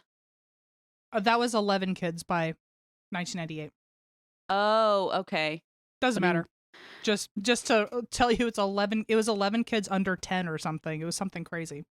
Molly Ann, you're fired. No, I'm just kidding. I'm clearly just bad at math. So Jeremiah Robert, that was their second set of twins. After 9 children. So they had 10 and 11. 7, 8. Okay. 6. Oh they had Josh, Jana, John David, Jill, Jessa, Ginger, Joseph, Josiah, Joanna, Jedediah, Jeremiah. Got 11. You. And that's 11. Okay. I think maybe there was a confusion with the twins getting, yeah.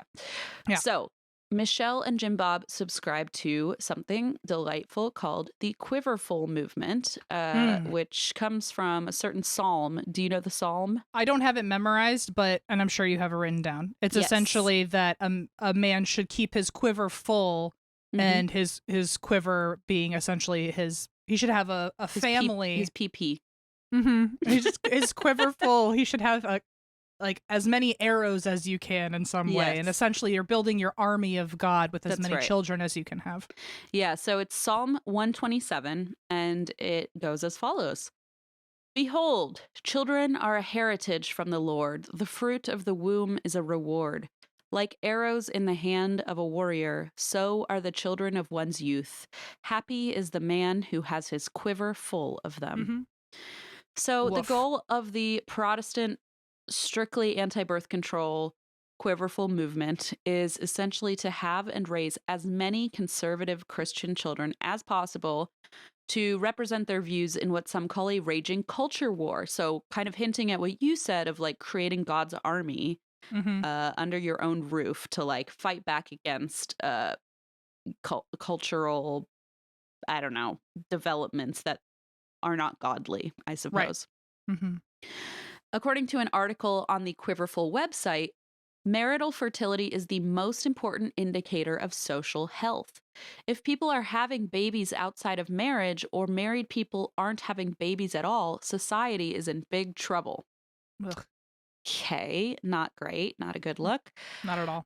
Vicky Garrison, a former member of the movement who now speaks out against it, says, quote, the wife is obligated to provide sex to her husband on demand. Your body does not belong to you, and you are just required to submit to that.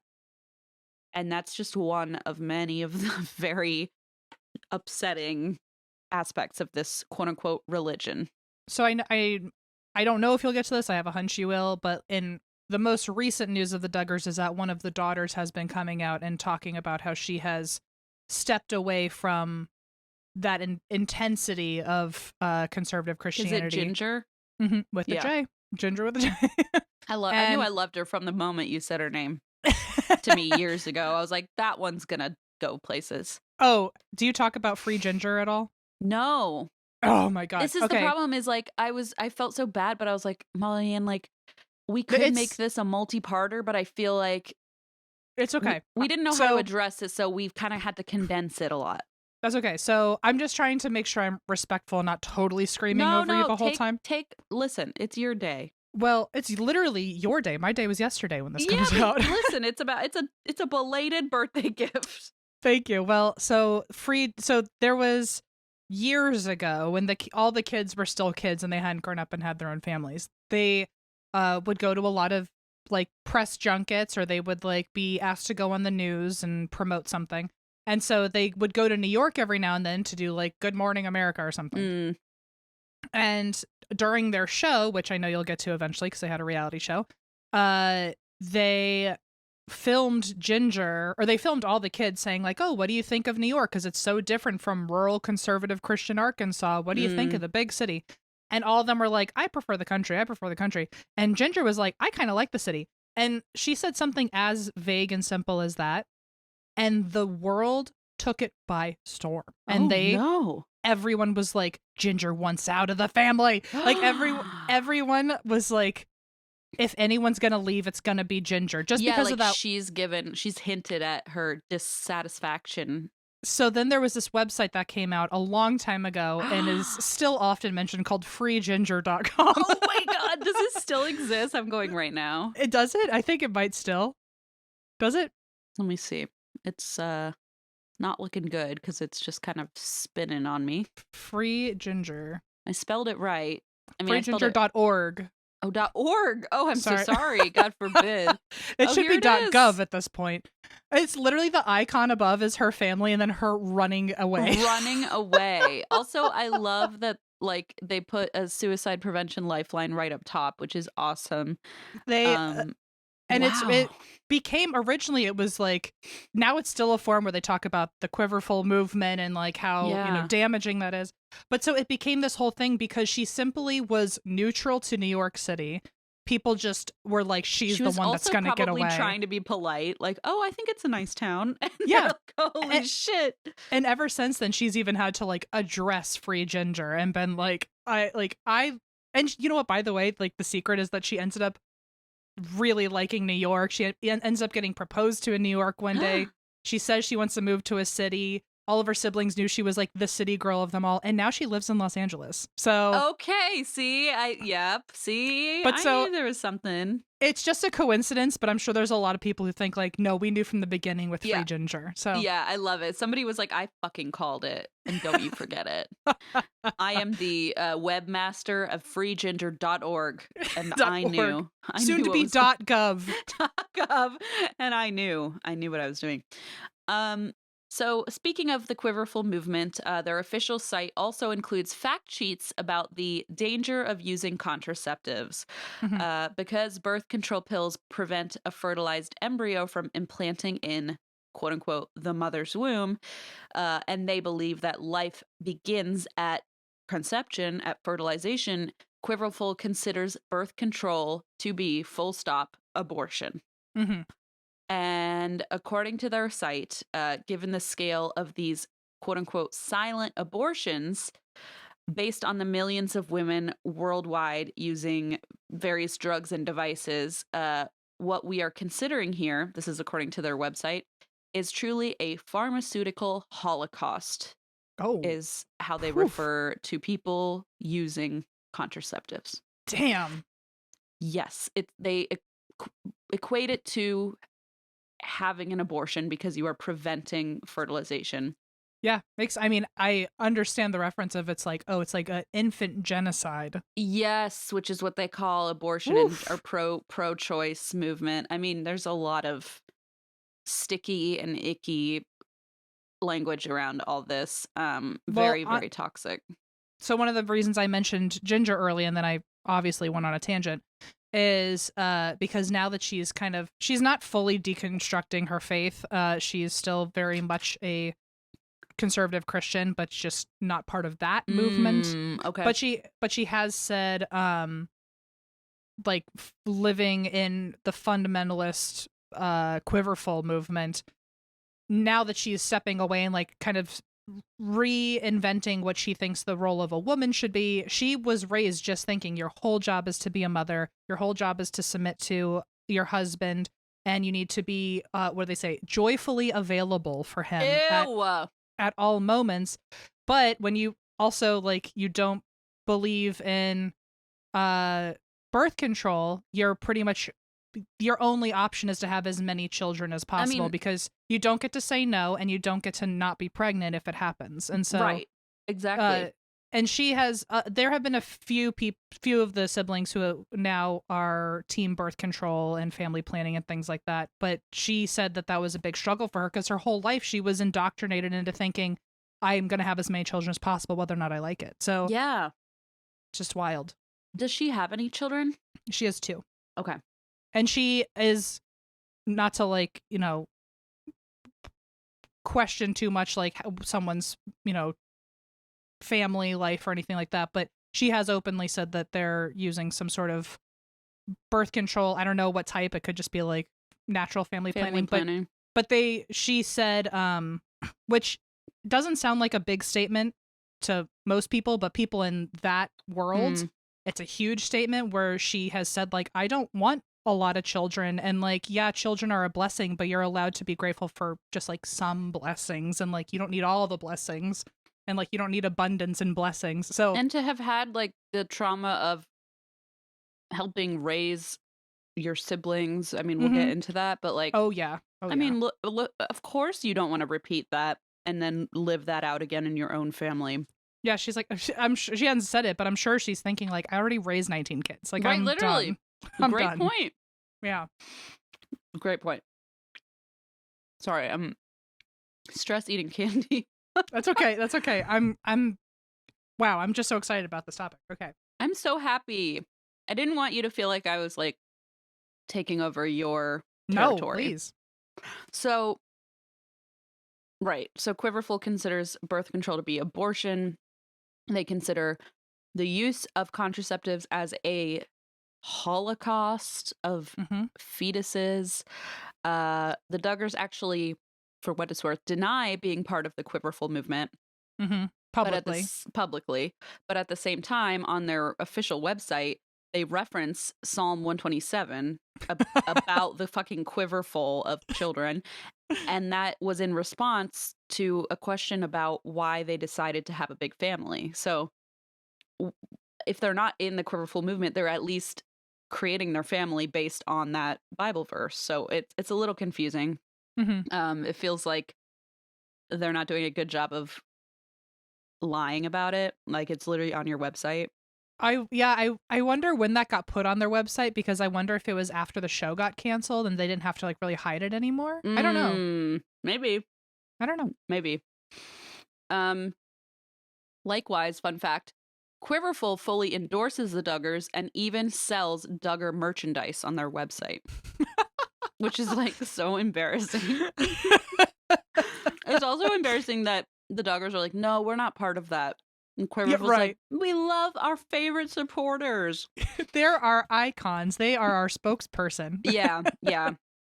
Like, again, they're not doing a very good job of hiding this affiliation. So, regardless of any official affiliation or non-affiliation, the Duggars did publicly model Quiverful's extreme patriarchal beliefs to their children. So the Duggar girls grew up learning that it is God's will for them to serve the men in their lives, including their own brothers. The girls were not allowed to wear pants, only skirts. It was their responsibility to dress modestly so they wouldn't cause men to stumble on the path to God. And in one of their books, the Duggar said they used the code word. Do you know what it is? Nike. You're so smart, Em. I'm so proud of you. I knew you would just nail my little pop quiz. This is easy. This is the only place where like I would dominate in trivia, it's unfortunately. Like those themes where they do like Harry Potter trivia, The Office trivia. Like, you need to get involved in some sort of Duggar trivia because you probably nail it. Quiverful fundamentalist Christianity I was gonna trivia. say maybe they'll do that in LA, and then I was like, actually, that's probably not the right audience. Oh boy. So the code word Nike, as Em said, was used to warn the boys to look down at their shoes if an attractive or a scantily clad, in their mind, woman walked by. They had to do that a lot in New York City. I betcha. Where if they were walking, because there were billboards everywhere and there were people like with their shoulders showing because girls couldn't wear anything without sleeves. And so the girls or the parents would have to say Nike, and all in like an alley line. They're all in like one line, like walking down the street, and all the boys are just looking at their shoes and like just because they just can't look. I can't even get into it. It's really disturbing. But by the way, in case you're wondering, because like even when they go swimming, they have to wear like full clothes. Oh, like no. And I think they think that even like swim shorts are not modest enough for men, and so they would all go swimming. Like, there's multiple episodes of them going to the beach in their jeans, swimming in jeans. Swimming in jeans? No. Swimming in jeans at the beach. No. And, like, it was bananas. Honestly, that's too far. Like, yeah, all the patriarchy stuff, like, whatever. That's a normal day. Swimming in jeans at the beach. I no longer have any support of these people after that. Too much. So women and girls, if you haven't guessed, were responsible for men's reactions to their bodies. If a man makes unwanted sexual advances, well, then why were you tempting him, and what were you wearing? On the other hand, if a husband cheats on his wife, well, then why were you not being tempting enough, and why were you not pleasing or satisfying him in the bedroom? So it's like a catch-22, you know what I mean? It's never the men's fault, always the woman's fault. Right. So in the Duggar world, girls are raised to fear and avoid sexuality until they're married, in which case they should suddenly be fully accessible at all times to their husbands. In 1999, Jim Bob dove into politics, and he became a member of the Arkansas House of Representatives. He was often gone for work, leaving Michelle alone to homeschool their 11 children, which is, like I saw in one video, someone's like, that's an entire classroom of Of different children. ages. Yeah. Oh, true. Yeah. So Michelle and Jim Bob relied on a highly structured buddy system to raise their kids. So each younger child would be assigned to an older sibling, and then that older sibling was almost solely responsible for all aspects of the younger sibling's daily care, everything from feeding and bathing to homeschooling. Like basically, it's parentification of these children. It's called sister momming. Uh, That's what that's like at least that's what Reddit calls it. Term. Yeah, it's that each of the sisters are becoming a mom, and there's never any brother dadding. So even if there's right, so even if there's like 10 older siblings and 10 younger siblings, the boys never have to worry about that. It's always the ones who are going to end up being a mother anyway. So exactly, and this is like definitely a very, it can be a form of abuse, neglect. When you are basically putting the pressure and responsibilities of a parent, of an adult, on a young child who has A, not consented to be part of this, but B, should not be having to do this labor of parenting their siblings. Like, it's very toxic, and it can be very insidious, and in this case I think it was. And there was forever ago, there was an interview they did about the buddy system that basically as soon as one of the older kids, which they did not say older girls, but that's what they meant, as soon as they were basically old enough to get themselves dressed, they would then be assigned a younger sibling to help them get dressed. Yeah. So it was like, it's not even like once you hit 14 high school age. It's like once you can put on your own fucking pants, or I'm sorry, skirt, then you can help other kids. Yeah. I mean, it's very insidious, very toxic, very abusive. It's just like scratching the surface of everything that's wrong, but already it's big red flags. And I do want to say one last thing too, which is important to future parts of this story that you're going to tell, is you were saying that as you know, a lot of times the kids are not even taught any version of sexual education. A lot of them don't even learn until their wedding day, and a lot of times it's just the men, because they're supposed to be able to handle it, and I'm sure they hear about it, through some other like sources, through friends or whatever, and they've heard of it. But the women are really kept in the fucking dark pretty much until their wedding day, if at all. And there have been a few people that have come forward and said that, like, I was once part of this, community, and I was expected to get married pretty much as soon as I turned 18, and I didn't know anything about sex. And a lot of them have equated their wedding night to being essayed because they had no idea what was coming. Of course. And they were also told their whole life, don't even think about that part of your body. Don't be tempted by... Oh, absolutely. I mean, it's traumatic. Even Ginger now says, like, I felt guilty for having crushes on guys because I felt like I was giving part of myself away to someone before I was supposed to. So you're basically told, don't be interested. Boom, be interested. Hey, it's your wedding night and you've never heard about sex and this is what's going to happen now. And so it's just very traumatizing. It is. And it is. Very traumatizing. It's abusive to just like send your children into a situation where they know nothing about sex, but they just have to comply. Mm-hmm. After being told forever, don't ever let anybody think of you in that way or touch you or do anything like that. The power dynamic is so fucked, like, in a relationship like that, where your partner knows, your husband knows at least the basics about sex. You know nothing, but you just have to go along with it without any knowledge or consent. And do you mention their dating etiquette at all? No. Well, a little bit. But maybe when I get there, you can expand, because I've heard some stuff from you that I did not put in the notes that I think you'll be able to like add to clarify. So anyway, all the kids are expected to raise the younger siblings, and they're kind of like buddied up, and day in, day out, this is how they've created this structure in the family. So as far as school goes, the kids were homeschooled, and the Duggars followed a curriculum from the Advanced Training Institute, ATI. And ATI is run by a Christian nonprofit group, and its founder, Bill Gothard, is a literal piece of shit. Like, I'm silently nodding because I'm trying to keep my mouth shut. But yes, you're right. He is a fucking piece of work. I mean, let's just put it this way. He ended up resigning in 2014 after decades. Over 30. What? Over 30 accusations came to light about sexual harassment, sexual assault. As one YouTuber put it, everything from the bad to the really fucking bad. Like, there was just such a range. I don't know that more detail than that. Do you? Well, yeah, so it was at least 30 women who had come forward, and just from being some underage too.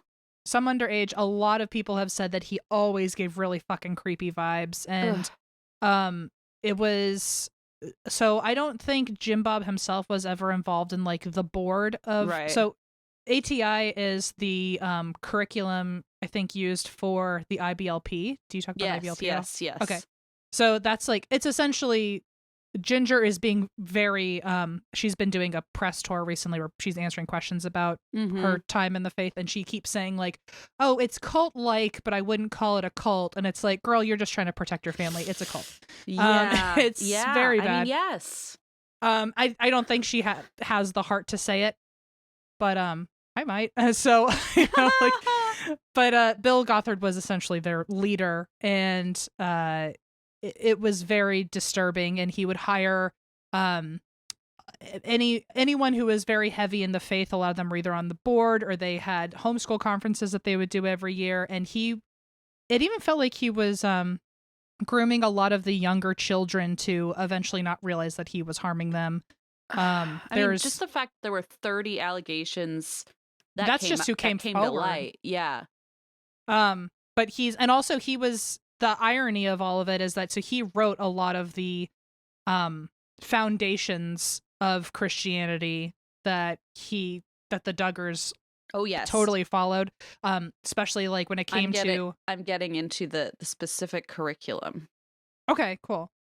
Okay, go. Well, I don't want to make sure I don't want you to miss something. Just that he basically created all the rules outside of normal biblical Christianity that they followed, and he didn't even have a wife or kids and was deciding all these things about relationships. Yes, and I actually, incidentally, as we were talking about him, pulled up the IBLP like website, and they have like a Bill Gothard, like our leader, you know, bio. Yeah, even though he resigned, it was like more of like a PR like a PR move to leave. Yeah. But they still all love him and respect him. He really has like a glowing review here. And it says, in order to focus completely on the Lord and the life work God has given him, Bill never married. And it's like, okay, but then he raped a bunch of people and assaulted underage girls. And he also told thousands and thousands of people like how to have a relationship when he's never had one. How to properly treat their marriage and their children, even though he had neither. So yeah, you're right. There's a lot of fucking hypocrisy is like the least, like I wish there were a bigger word for hypocrisy, like extreme. Yeah. He came out during like sex, drugs, and rock and roll and all that. And so I think he was a way for a lot of conservative families to think they were saving their children by putting them in like the most restrictive, limited space possible. What's the word? Sheltered, like extremely avoidant of any culture. And also his beliefs were fucking crazy. They had nothing to do with the Bible. Like, no. He would take a verse and he would just totally warp it into like his own personal opinion. And people just write it. They just write it out. And that was like one of the things I saw in an interview with Ginger where she said basically none of this stuff that he got was even in the Bible. Like he would just make up his own kind of rules to follow. And like you said, people ate it up. Like they were like, well, this is how we're going to raise our children, which is very unfortunate because I'll get into the actual curriculum here. Yeah.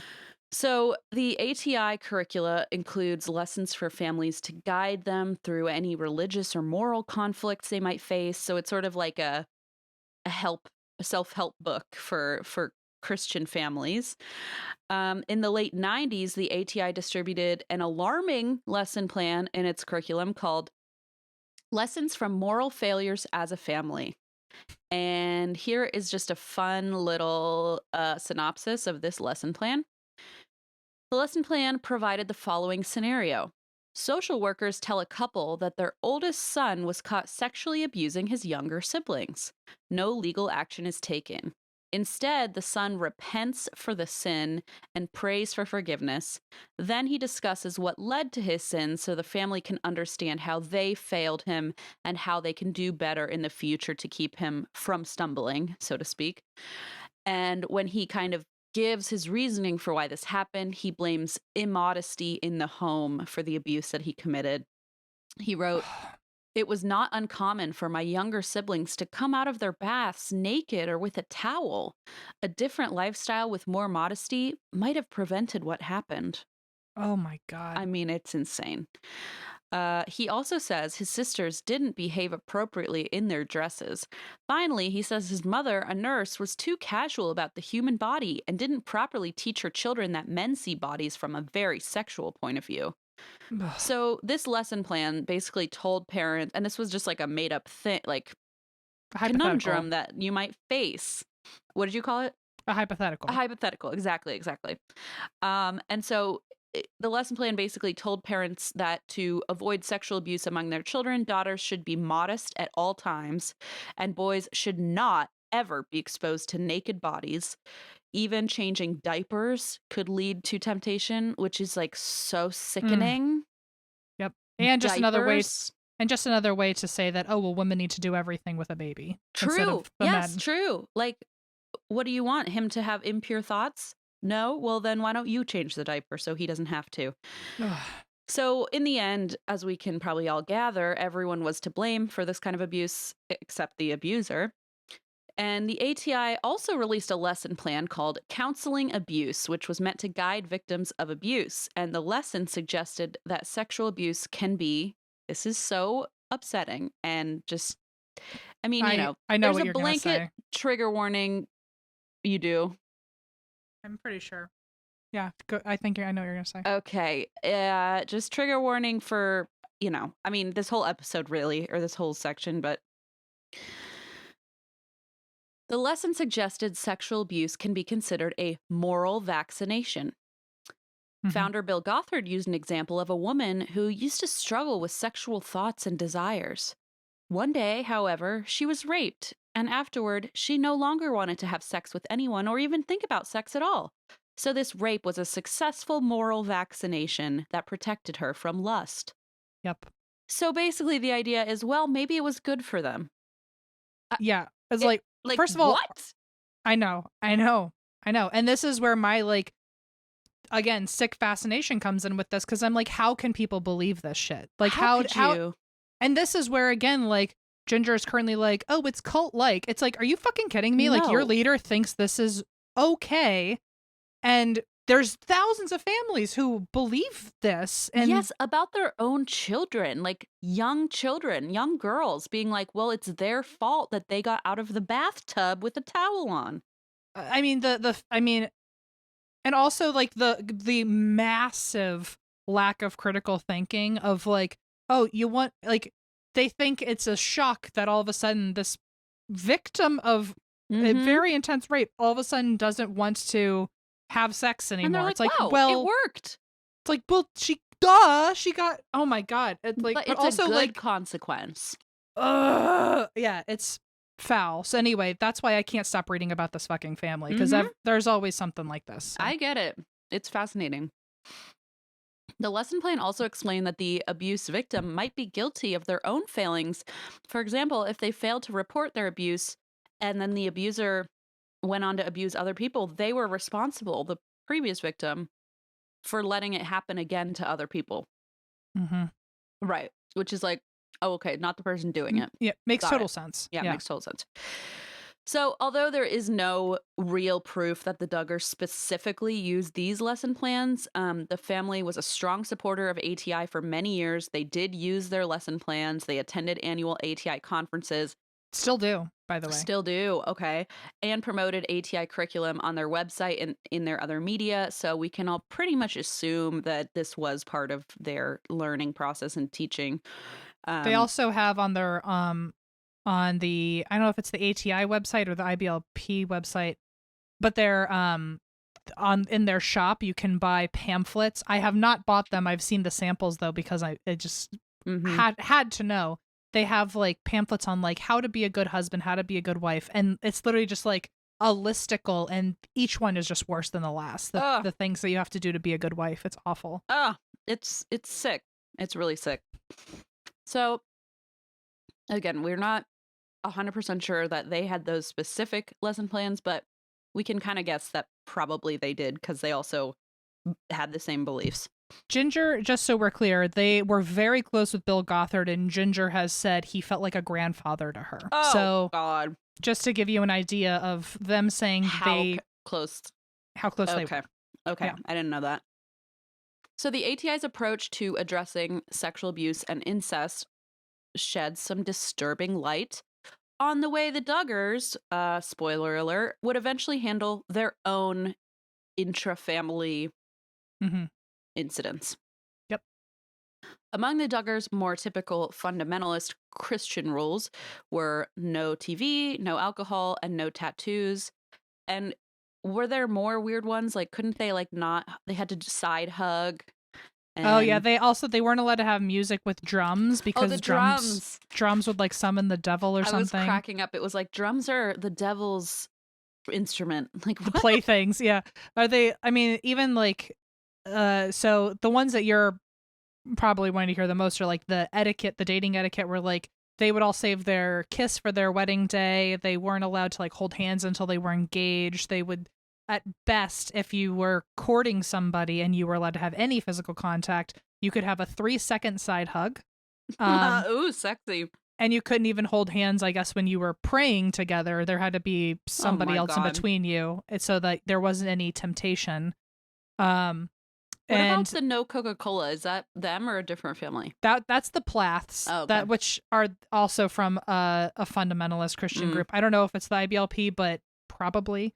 But they were the Duggars did have soda though. But but they also had, and this was more Bill Gothard's thing, but I mean I'm sure they followed it to some degree. They had to be really intentional with everything they had in their house. So if you ever look at their house, there's like a bunch of like decals of scripture all over the walls and like really like, you know, not suggestive things. But Ginger even tells the story now that she's like coming out with all of this. She said that like Bill Gothard would always tell this story about how this woman had a picture of like a ship in her house, and she really liked the picture of this ship, and it was out in the ocean, and because she liked it, she just hung it up on the wall. But then having that picture in their house for their entire life, her children were influenced to want to go out and work at sea and work on ships. And because this one picture influenced them, they loved the picture, so they wanted to go work it out in the ocean. And eventually all three of them, or I think there was like 3 sons, they all became sailors, and they died in a shipwreck. And it was, oh my God. And it was her fault that they died because she wasn't careful about what influences she brought into the house. That's like, I mean, Ginger was also saying that she would be so afraid of driving in a car and music coming on that didn't fit like this family standard of what you're allowed to listen to. And she's like, I would hear drum music. And she said drums, even in Christian songs, like were not allowed, even in like kind of the new agey Christian pop and stuff. Christian rock. And she said the story that she was told was that a young boy in one of these lesson plans was listening to some rock and roll or like some modern music with drums and died in a car accident because of it. And it's like, what? Like, you're putting this in children's minds and psyches. One of her big things that she's talking about now on her whole little tour is that that she just like lived in constant paranoia and constant fear that God was going to kill her because of something she didn't even know she had done wrong, because there was rock music playing in another room and she was unaware of it, but it was close enough she might die instantly. So like, that's traumatic. Truly traumatic. She's like 30 years old and now finally like becoming her own person, and but still probably has that lingering fear from childhood. Yeah. But so, yeah, a lot of the things that they taught the family was all the way down to like, you have to be careful of every influence you bring into your house. And, you know, you can't kiss on your wedding day, but you can't do anything else. You can't even know about sex. I mean, it's very, very gross. It's so controlling, but in like the weirdest, creepiest, specific way. Yeah. And on like every level. I mean, it's full on abuse. It's very upsetting. They weren't even allowed to have internet, their phones. This is another thing where it was like patriarchal, and I'm sure Jim Bob thought he was doing the right thing, but like, wow, talk about control. He had trackers on all their phones to see like what they were doing on the internet. So he could see whoever they were texting. If you were dating somebody, it was a group chat with the parents. Oh, yeah. So like it was, oh God. I have that coming up too. Yep. Fun.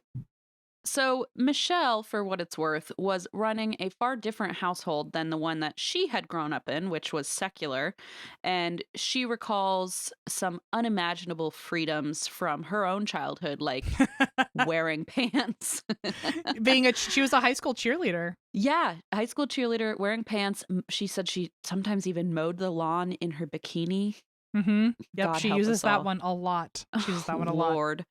And it's speculated that Michelle's transition into such a religious life estranged her from some of her own family who was not in this world, such as her older sister Evelyn, who is gay and has only appeared once on the show. Mm-hmm. But Josh, for some reason, denies this estrangement and says his own aunt has chosen to live a gay life and he loves her. And he also said, Evelyn has told me she is not for all these measures that are being pushed when it comes to marriage and things. She believes that marriage is between one man and one woman. And I'm like, okay, Josh. So he's saying, he's saying Evelyn is claiming that she doesn't want gay marriage to be acceptable, even though she's chosen like that. Okay, that's crazy. Like, first of all, you guys are like pretty darn estranged. And also, I think that quote came from when he was working at the FRC, which was he worked at the Family Research Council, which was like this conservative group in DC. And he was like, I think he thought he was going to grow up to like be fucking president one day. Gross. And so he was in politics before all the scandals came out, of course. Well, and I think it was like around some sort of election time or when he was like trying to campaign and they were asking his thoughts on if he is queer friendly, and he was trying to use his like aunt as a ploy of like, okay, it's like, I have an aunt who's gay, but she's also on our side. Yes, and but so she gets it. Yeah, oh, exactly. God. Yep. That does add a lot of context to that quote, because I was like, where did that come from? Yeah. Other than that, they've really never mentioned anything queer unless it's incredibly phobic. Okay. So. Yeah. So according to the Duggars, their family was loving and thriving and closer than ever. While Jim Bob worked in the House of Representatives, he and Michelle welcomed 3 more babies. What are their names, Em? After the 11? Yes, the next 3. Jason, James, and Justin? Look at you. I can't believe it. I hate myself, to be clear. I'm so proud of you. I am. So in 2002, Jim Bob left his position to run for Senate. And he lost, but TV producers were homing in on this whole situation where he is standing in his campaign photos next to Michelle and surrounded by their 14 children. So on September 6th of 2004, Discovery Channel featured an hour-long special called 14 Children and Pregnant Again! ! And this followed the Duggars through a typical day in their home. They went over the immense charts for the chores, which they called, do you know what they call those? Jurisdictions. You're such a hero. You're my hero. You're my hero. Seriously. Well, that's all it took this whole time. I mean, really. Yeah. I'm just so impressed. The special even covered the birth of their 15th child. You know that one? Jackson Levi. That's right. By this time, there were so many kids that the buddy system was not doing it. So they replaced it with the groups system. Mm-hmm. And sisters Jill, Jana, Ginger, and Jessa were assigned a group of siblings to essentially raise as a team together.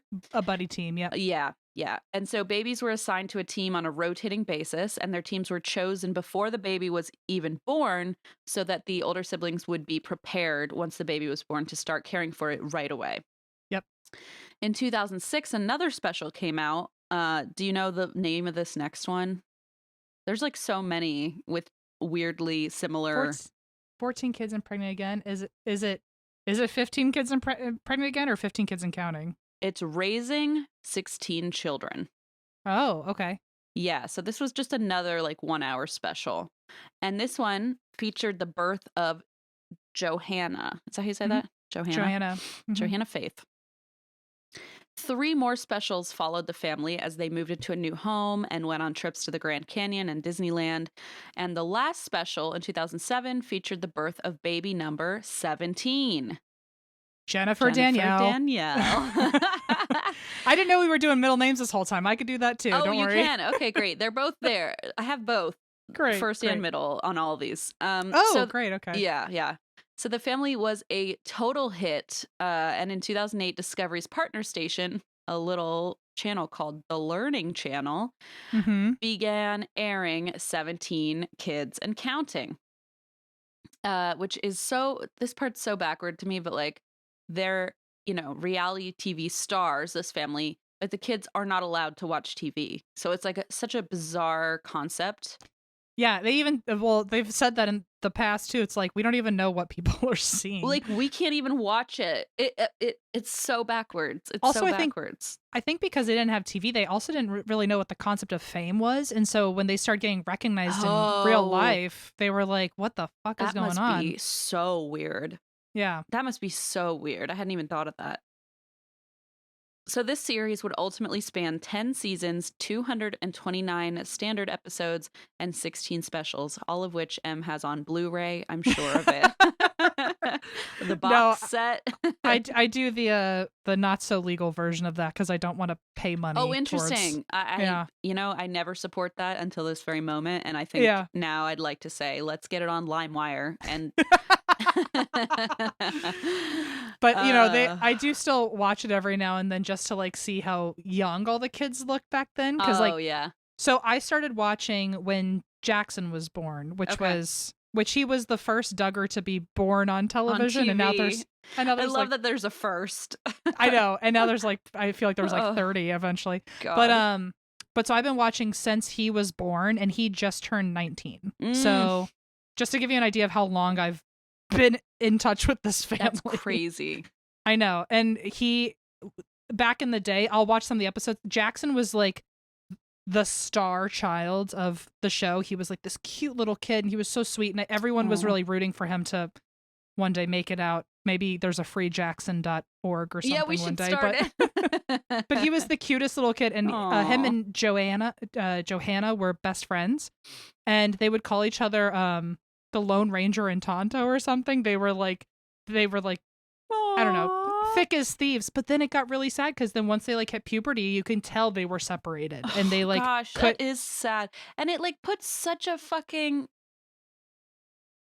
like weird spin on what should just be a healthy, happy sibling relationship. Yeah, and now they know really. Now you're inserting all this crap into it, like it was gonna be sexualized, and it's like, God, let kids be kids. The Jackson ended up having to go like hang out with the boys and like learn boy things, and like he got taken away from. That really is so sad.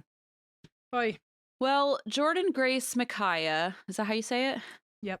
Ultimately became the 18th Duggar, and who's number 19? Josie Brooklyn. That's right. And so when Josie Brooklyn was born, TLC renamed the show 19 Kids and Counting. And that's probably the most recognizable one, at least to my ear.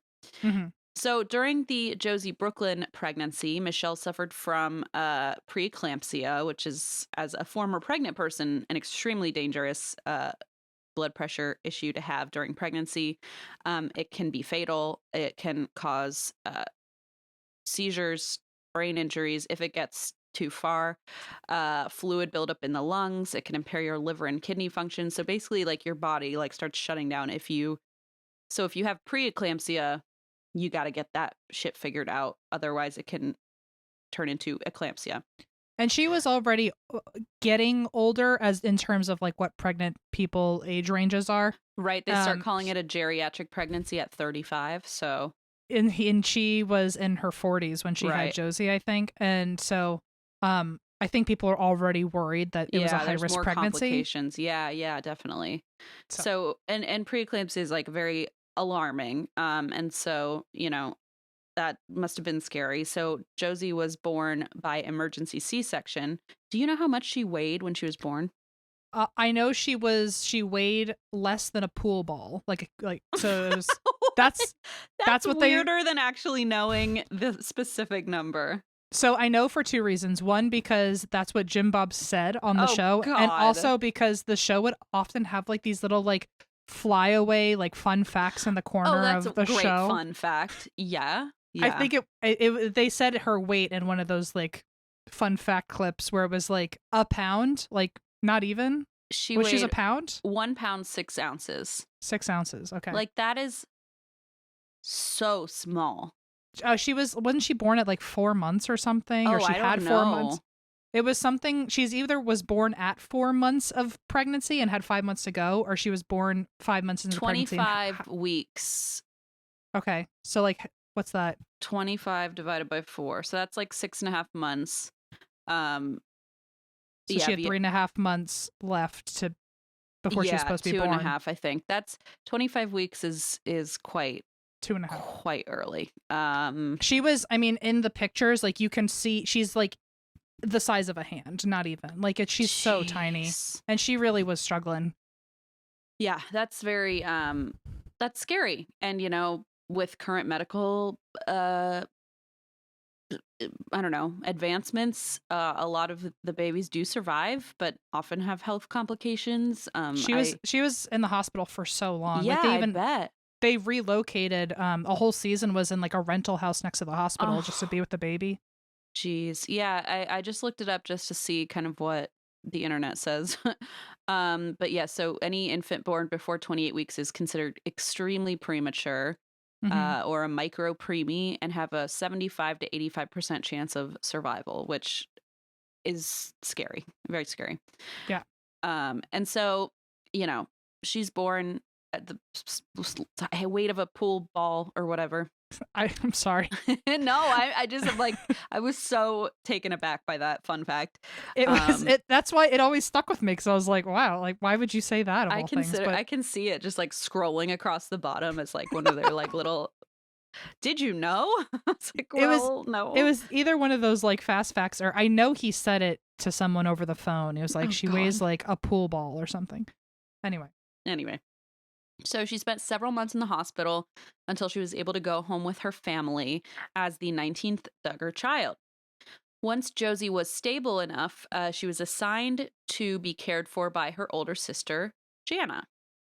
Mm-hmm. For several years, critics of the show spoke up about how damaging this could be for children to grow up with their lives just plastered on TV. I think this is now also a big thing with YouTube families and TikTokers, because there's no protections in place for children who, especially when they get into these really big, successful YouTube channels, these family vloggers like sometimes put their kids through all this labor. Like they're working, they're on camera, and there's no like child labor law in place for that kind of thing. So I know people are scrambling to try and find like ways to protect kids. Well, also, as for the Duggars specifically, they told the kids, because even if it felt like work, some of the kids would ask like why there were cameras in the house, and they were told that it was a ministry for God, because they let people film in the house and air it, then maybe someone would like the show so much or like their family so much and see their good Christian values that they would convert and be saved. That is just crazy town. And so now think of the additional pressure. If you're a true Christian and feel like you're like going to save people through this, you want to put on your best. You're right. It's attitude. Not even a job. It's like you're suddenly also a warrior for Christ and having to like convert people, and you're 7 years old. And even when you're home, like, I mean, imagine you're a teenager and you just want to be moody and have an attitude. but like but there's cameras in your face. So in front of not only is America judging you and watching you, God is also judging and watching you. It's like, okay, well, I can't win in this scenario. Yeah. It's like doubling down on the trauma of being like a kid in the limelight. Mm-hmm. So, no privacy whatsoever. Everything they did, millions of people watched. In 2015, when Josie was 5, there was a big backlash when TLC aired a scene of Josie suffering a seizure during filming. Yep. And I did appreciate the channels that I watched about this blurred all the children's faces out, because, that's what a decent person would do. But of course, TLC did not blur any faces out, and also just filmed the entire thing. Like Jana's on the phone with 911, frantic, and the cameras are rolling. And Jana's like a 20-year-old. She's like, and there's also people still talk about that with Jana, because she was essentially what a lot of people believe is she was more of a mom to Josie than even Michelle was. I don't know what was going on with Michelle. I don't know if maybe she was. The way it came across is it looked like Jana was Jana was crying and scared, and Michelle seemed to not be as panicked. So I guess Michelle and Jim Bob were out of town when the actual seizure occurred, which then also created a big conundrum, or not a conundrum, but like some backlash among the public, because it's like, wait, so the parents aren't even home, and this child is having like a medical crisis, and so her older sister has to call 911 and like be frantic. And then you're right, the episode aired, and Michelle, the mom, was like, oh, well, seizures aren't that unusual for Josie. And she fucking called them one of Josie's, quote, little glitches. Yeah. Like, hello? Mm-hmm. It's so upsetting. So, by the way, Jana is now like in her mid-30s and is still not married. She's officially like a full-blown spinster in the world. But a lot of people think it's like she had to like raise Josie. They think the way that the show made it look is she pretty much raised a micro preemie with seizures all by herself. Yeah. And on top of that, she raised like 15 other children. And so she's just like, a lot of people think she's intentionally not getting married because she knows that she would have to get pregnant, and she doesn't want to raise any more kids. So is she still in the faith? Yeah. Oh, okay. That's too bad. Yeah. So when the show aired, Michelle and Jim Bob published books that covered financial advice, parenting tips, the secret to a long, loving marriage, which, by the way, is God's doing. You just gotta love God enough, and then it'll work out. Mm-hmm. So, yes, this seizure thing basically showed viewers, like, okay, the siblings are taking on the true parenting roles, whereas Jim Bob and Michelle are just like ambivalent, or like out of the house, or not concerned, or putting their celebrity first, because they were often away doing like guest lectures, and like they were doing promo stuff, and the kids were always at home babysitting each other. Right. And they're like writing books and doing press tours. Yeah. So as the show, continues, the oldest Duggar children are starting to grow up and consider marriage. The Duggars are anti-dating. They instead endorse courtship. And the idea is that couples outings are always chaperoned. Couples engage in family activities together instead of like a traditional one-on-one date. And this is something that I always found fascinating, and I'm sure you can shed some light on this. But Jim Bob had a questionnaire that men would have to fill out if they wanted to court his daughters, and some of these questionnaires were up to 30 pages long. And I wonder, do you know? I don't know. Do you know any of the questions on this questionnaire? Actually, I did at some point. I don't know how I got a hold of it. I got a hold of the questionnaire at some point. But it was. I found it. Did you? Okay, so it was easy to get. It's not like I did anything sneaky. It was, I think at one point I actually heard it was a 50-page questionnaire. Oh my. And there's different sections. Some of them are financial based, like how do you make your money? How do you plan on staying out of debt? Sure. One of them is like what's your testimony? Please write your testimony in full detail of how you were saved. What's your relationship with your family? You know, all the good things that require 50 pages of questions, I guess. Jesus. Yeah. But it was which, like, I don't know, like, what he thought. Like, couldn't you just get that information out of, like, asking a person and getting to know them as they're dating your kid? But no, because there's like 100 and 200, 300, 400. There are 423 questions. We should fill it out for each other and see where we stand. Okay, yeah. Let me ask you. The testimony question will unfortunately be blank from me. So. Well, I think a lot of these will be blank. If, to the best of your understanding, are you able to have children? Gross. Yeah. What is the best method of disciplining children? Do you believe in spanking children? Which, by the way, I don't know, they haven't openly said it, but they do follow Gothardism and the IBLP, and there's a big following in the IBLP for blanket training. I know. I can't. You've told me about this on the show. It's upsetting. I think about it a lot. They're very pro corporal punishment for children. The faith in general. Well, here's number 265. When does corporal discipline begin? 266. How do you begin to train infants? Like, what gross. The fuck? It's upsetting. It's upsetting. So anyway, this is like the situation that people are put into if they want to court one of the daughters of Jim Bob. So May 21st, 2015, this is when the next big scandal hits the press. So this was only a month after this whole seizure debacle. In Touch Weekly published an article using open source, files and documents they found online. They published an article called Bombshell Duggar Police Report. Jim Bob Duggar didn't report son Josh's alleged sex offenses for more than a year. So this started to kick off horrifying revelations about the Duggar family going back 13 years. In 2002, Jim Bob Duggar had notified local police that a, quote, female minor reported sexual abuse in their home. Josh, who was 14 at the time, admitted to molesting one of his young sisters at night more than once. In fact, Josh actually confessed this to his parents unprompted before any of the victims came forward.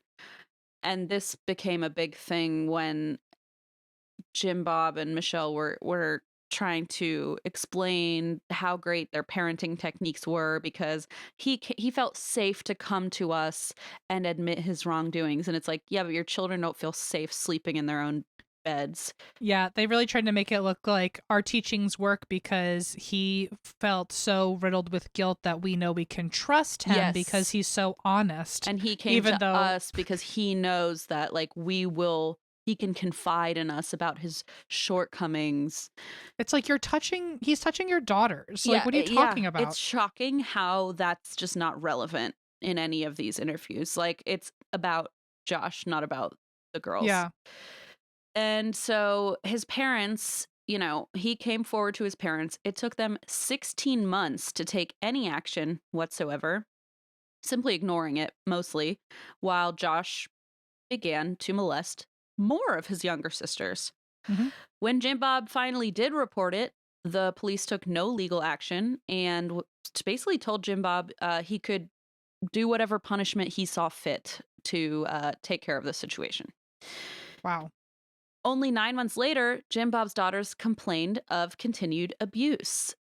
Instead of going back to the police, Jim Bob decided to meet with several church leaders about it, apparently including, what's his face? Gothard. What's his name? Bill Gothard. Bill Gothard.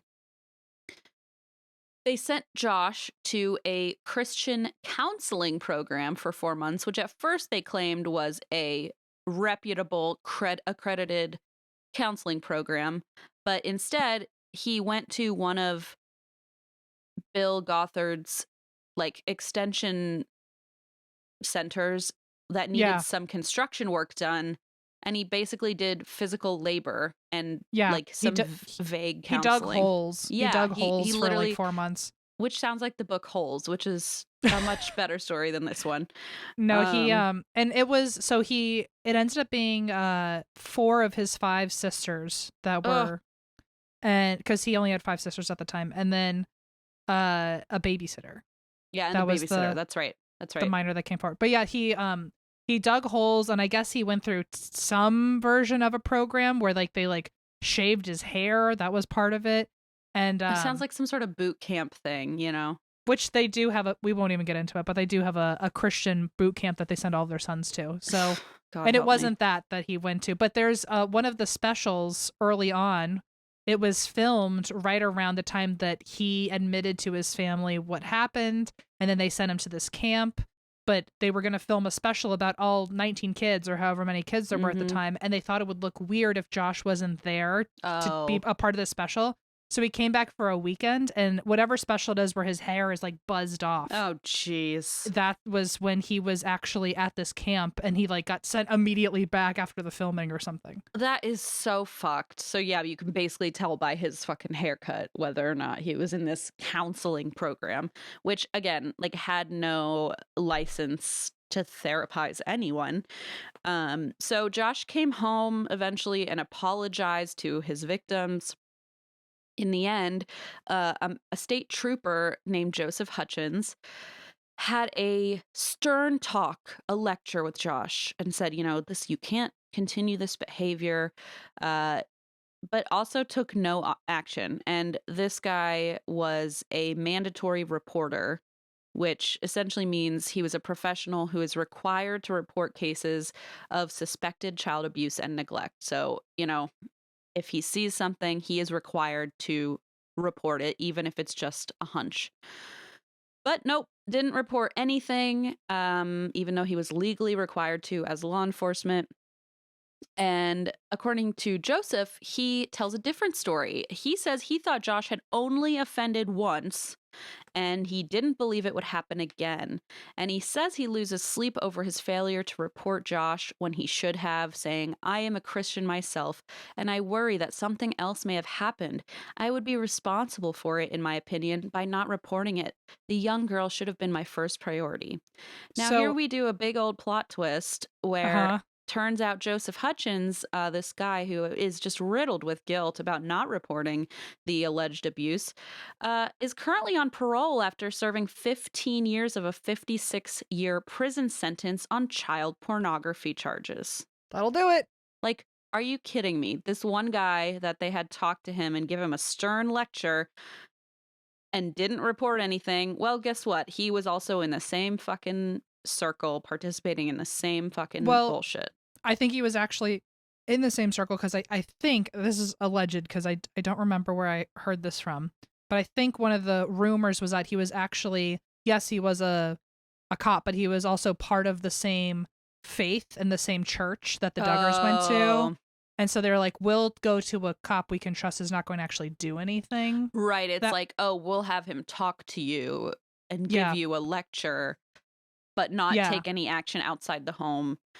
I think I'm not trying to spread any misinformation, but I'm pretty sure that was one of the rumors that like he actually knew the family and so he was like not as harsh about it. Yeah. I mean, I can definitely believe that. And as somebody who then ended up getting busted for the same shit, like child pornography, it's obvious why he was not concerned with reporting this.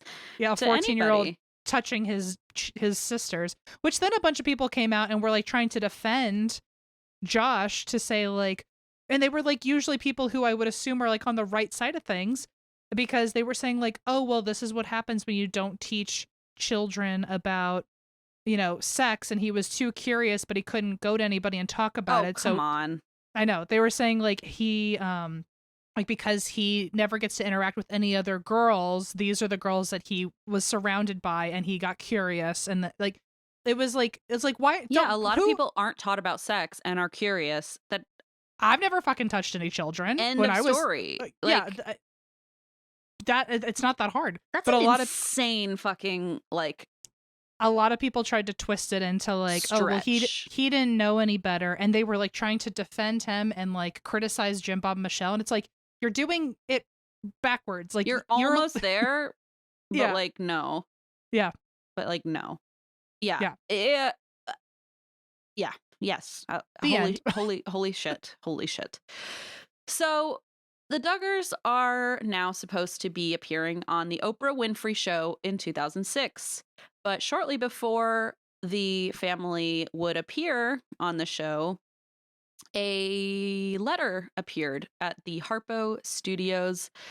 An anonymous tip came in about the abuse from a family friend of the Duggars. I think you told me how this happened, but wasn't there a letter written by one of the girls that had been tucked into a book? Did you hear about this? There was a letter. That sounds familiar, but I don't remember it. One of the girls wrote about the abuse, put it in a book, and then this book ended up getting like switching hands and going to a different family. And as that they does were sound, yeah, flipping something like through, the family friend found this letter that was never sent out. And so they anonymously contacted Oprah and said, like, there is shit going on in this family. I don't want you to give them this platform. Like, they're just fooling all of you and all of us. And so Oprah is not one to be made a fool of. And so she involved police who launched an official investigation into the family. Yeah, because I remember saying something to you about it, and I was like, how did Oprah end up in this storyline? Yeah, Oprah just like was like, okay, well then let's fucking nail them. Like, they're not coming on my show. Let's get the police involved. But unfortunately, it was too late because Arkansas has an extremely short statute of limitations on molestation, sexual abuse. So there was no case to be made or to be had. So the abuse continued to remain a secret until 2015, when In Touch Weekly used legal public information routes to access the initial abuse complaints. And that's when this big bombshell article came out. So in the wake of the report, TLC made a statement condemning Josh's actions, and they removed all 19 Kids and Counting episodes from the air, even though it was like their biggest seller, like their hot ticket item.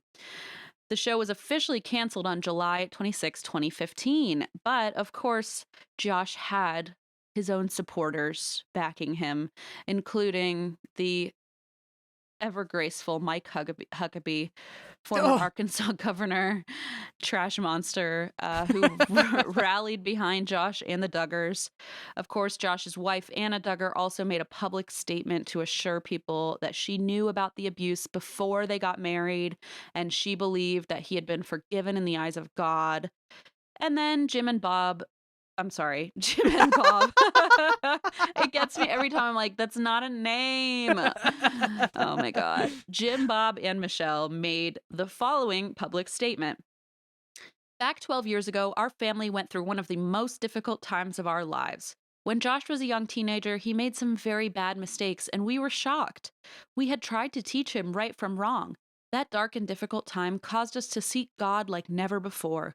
Even though we would never choose to go through something so terrible, each one of our family members drew closer to God. So, like, all in all, this was a good thing, is kind of what they're arguing. And during that same interview, because I think that was with Megyn Kelly or something. Yes. Those clips are crazy town. Oh, yeah. And then right after they went on, two of his sisters, who were two of the victims, came on, Jessa and Jill, and they said they were like fully in defense of Josh. They were like, this, happened so long ago in our family, and we had truly gotten over it as a family. We had forgiven him. So much time had passed that he has like rebuilt his trust with us. And, and then all of a sudden this came out, and now we're having to like relive all of the experience, and it's retarnishing us. But the thing I want to mention about that interview is at the end, Megyn Kelly is like, okay, and now that this has come out, nothing else, no other drama in the family. There's no other scandal. We're never going to find out anything else about the family. And they both unknowingly, but they vouched for Josh, being like, this is the only drama, this is the only scandal our family has. You're not going to hear about us The ever dad again. keeps saying, Jim Bob keeps saying, we have nothing to hide. That's why we did this show. We had nothing to hide. Mm-hmm. Famous last fucking words. Let's put it that way. Yeah, or you'll never hear from us again. This is the last scandal you'll ever know of. That was another famous last words. Famous last words. So Josh himself also spoke out in his own defense, and this is what he had to say. 12 years ago, as a young teenager, I acted inexcusably, for which I am extremely sorry and deeply regret. I hurt others, including my family and close friends. I confess this to my parents, who took several steps to help me address the situation. We spoke with the authorities where I confessed my wrongdoing, and my parents arranged for me and those affected by my actions to receive counseling. Digging holes. Mm-hmm. I understood that if I continued down this wrong road, that I would end up ruining my life. I sought forgiveness from those I had wronged and asked Christ to forgive me and come into my life. I would do anything to go back to those teen years and take different actions. In my life today, I am so very thankful for God's grace, mercy, and redemption.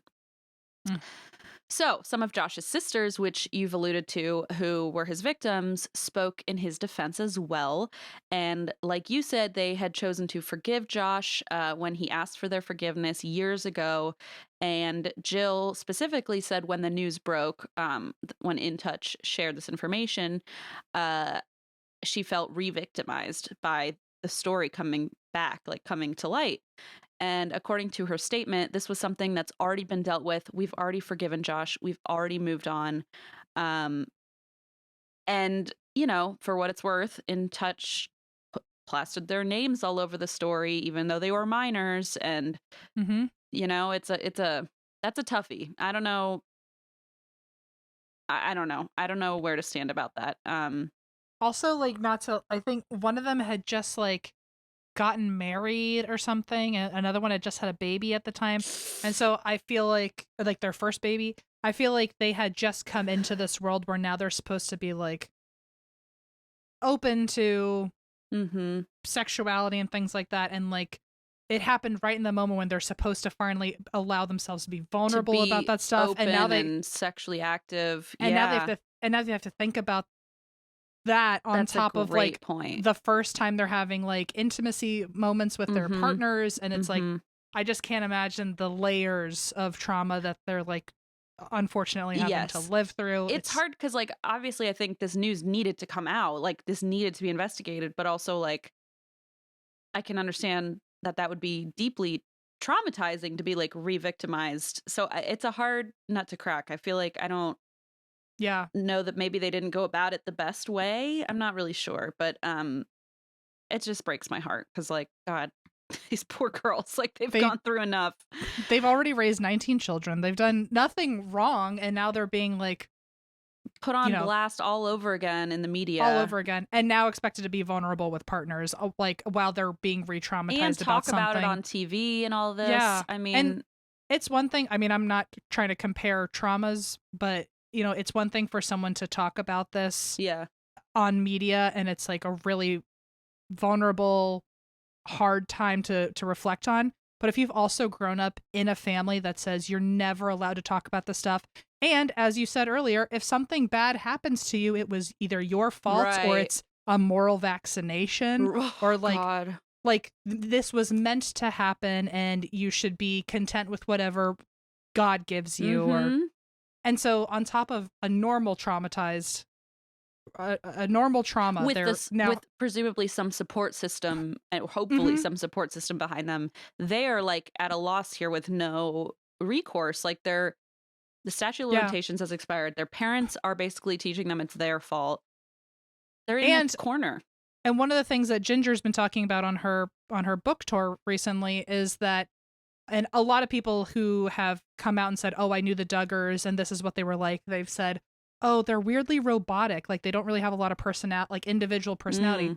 Ginger during her book tour has said we were all kind of raised to like be very specific and calculated with the way that we responded to things, the way that we talked, because not only were we on television, but we wanted to, quote, keep sweet and be good for the Lord and all this stuff. And so she was saying in one of her interviews that every time someone talk to her, whether it was a friend or the press or even her own fucking family, before she said anything. In her mind, she would be thinking, what's the right thing to say? What's the right thing to say? So she never even felt safe. No freedom of thought, no freedom of expression. Like, and so to go on a Megyn Kelly's show after a scandal and have to essentially freestyle a conversation about a really intense, traumatizing thing. Family about the thing they did to you. I can't imagine the pressure. Yeah, you're right.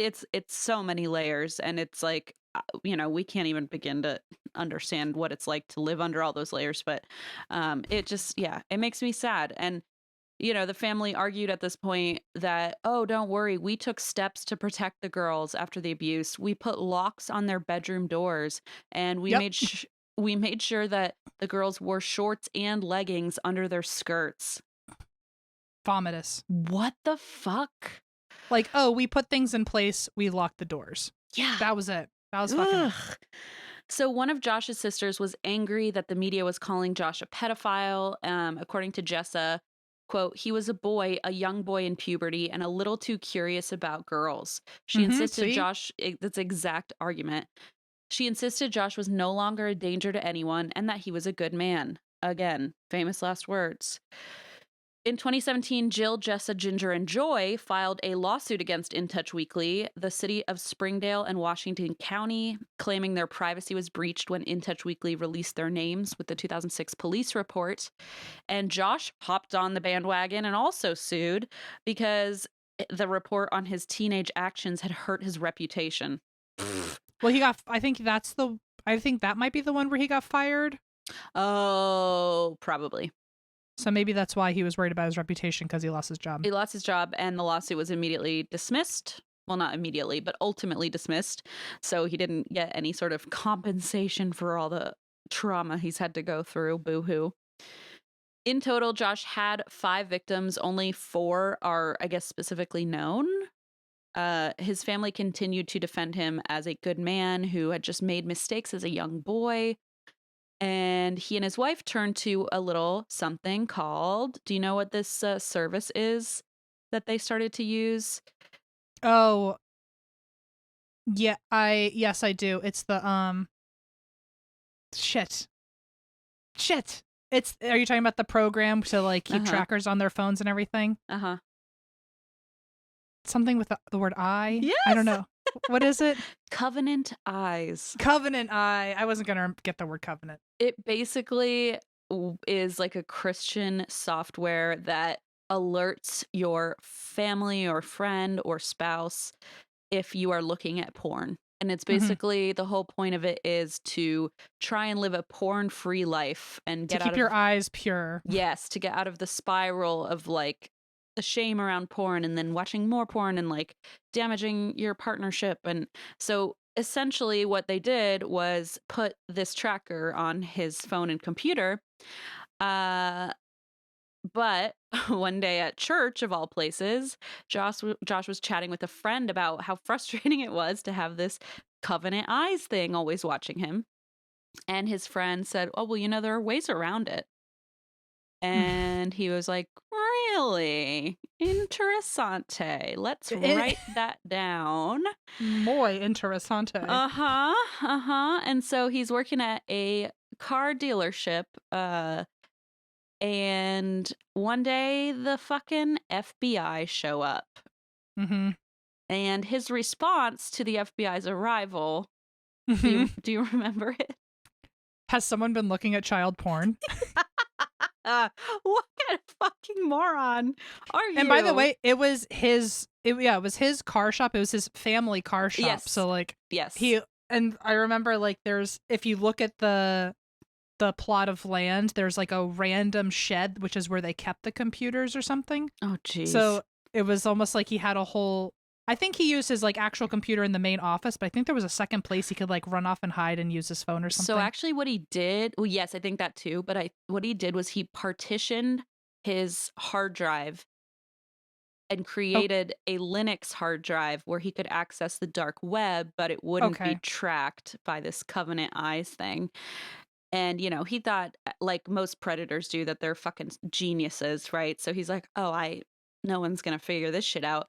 But he is on, which they kept. I listened to the entire interview between the FBI and him right after he was taken in for questioning about this, and it's like 40 minutes long or something. But I just wanted to throw up like the whole time. It's just horrible because he's in there and he's like trying to play all chummy, like, oh man. He is. Chummy is the perfect It's word. so gross. He's like, oh, the work you guys do is so great. And like, you do such honorable work, to these like guys looking for people who are Googling child porn on the dark web. He had to be sweating. I mean, like, but also obviously he was sweating because who just goes up to the cops and says, oh, has someone been looking at child porn? Which, like, has some of my employees been looking at child porn?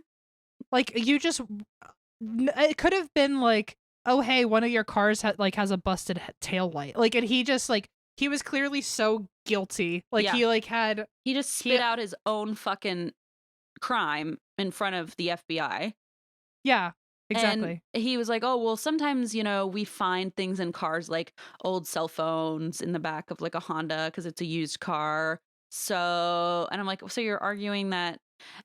So, yeah, he's asking a lot of questions. It is frustrating to hear because the FBI guy is kind of like chummy back with him and is sort of, and at first I thought, oh, maybe that's just a technique. But like, there were so many chances where Josh could have kept talking and incriminated himself, and they just kept interrupting and like stopping him from talking. And I'm like, he's literally walking in circles around it, and like he's about to fucking blurt something out, but they keep being like, they just keep interrupting, and I'm like, let him fucking talk so that he can say something incriminating. Whatever. It was very frustrating. And it was gross because he was all chummy and like, oh, the work you do is so amazing. But so apparently this is what he had been doing, and they asked him if he knew what Tor was. And this is different from torrent, which is like, you know, a file from Napster or LimeWire, speaking of which.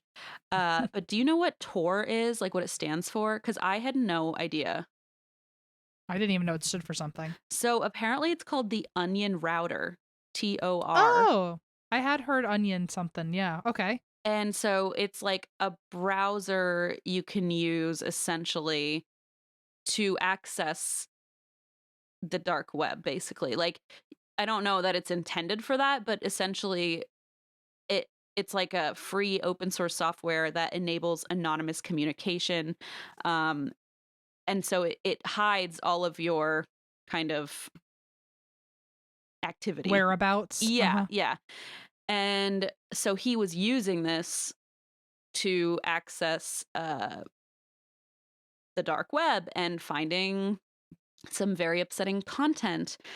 And he's just not acting in this interview as if he's innocent, because they're asking questions. He's like, listen, I just want to make sure like you get the answers you're looking for. And, you know, I'm not going to say I'm not guilty, but I also don't want to implicate myself. And I'm like, you're not going to say you're not guilty? Like, if you have not been looking up child porn and the FBI is like, hey, you've been looking up child porn, a normal person's reaction would be like, what the fuck? No, I haven't. Like, oh yeah, I wouldn't do that.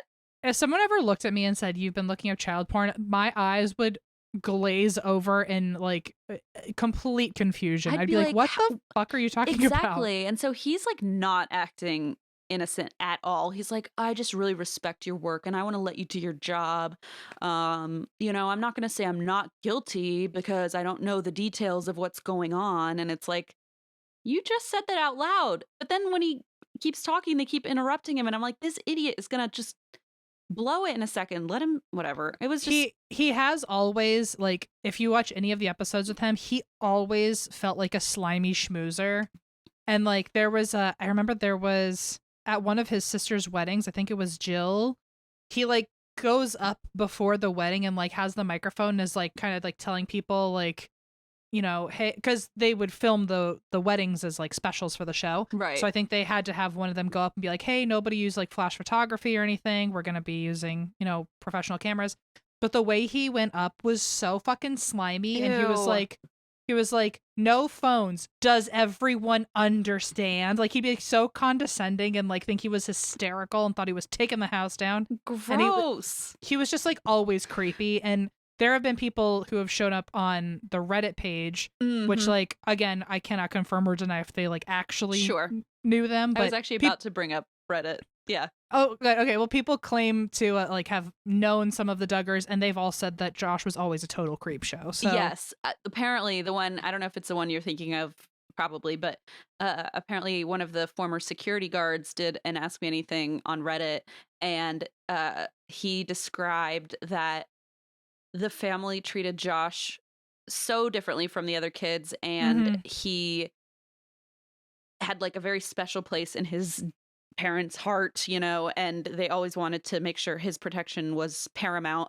And apparently, like, he would come in the room during this whole scandal, like, blowing up, and his dad would go, there he is, the man of the hour, everyone's talking about him, like, kind of joking about, like, how he's in the spotlight, and it's pretty sick. He was definitely the golden child for sure. But yes, and he was there first, right? Like, he's the oldest. Oh boy.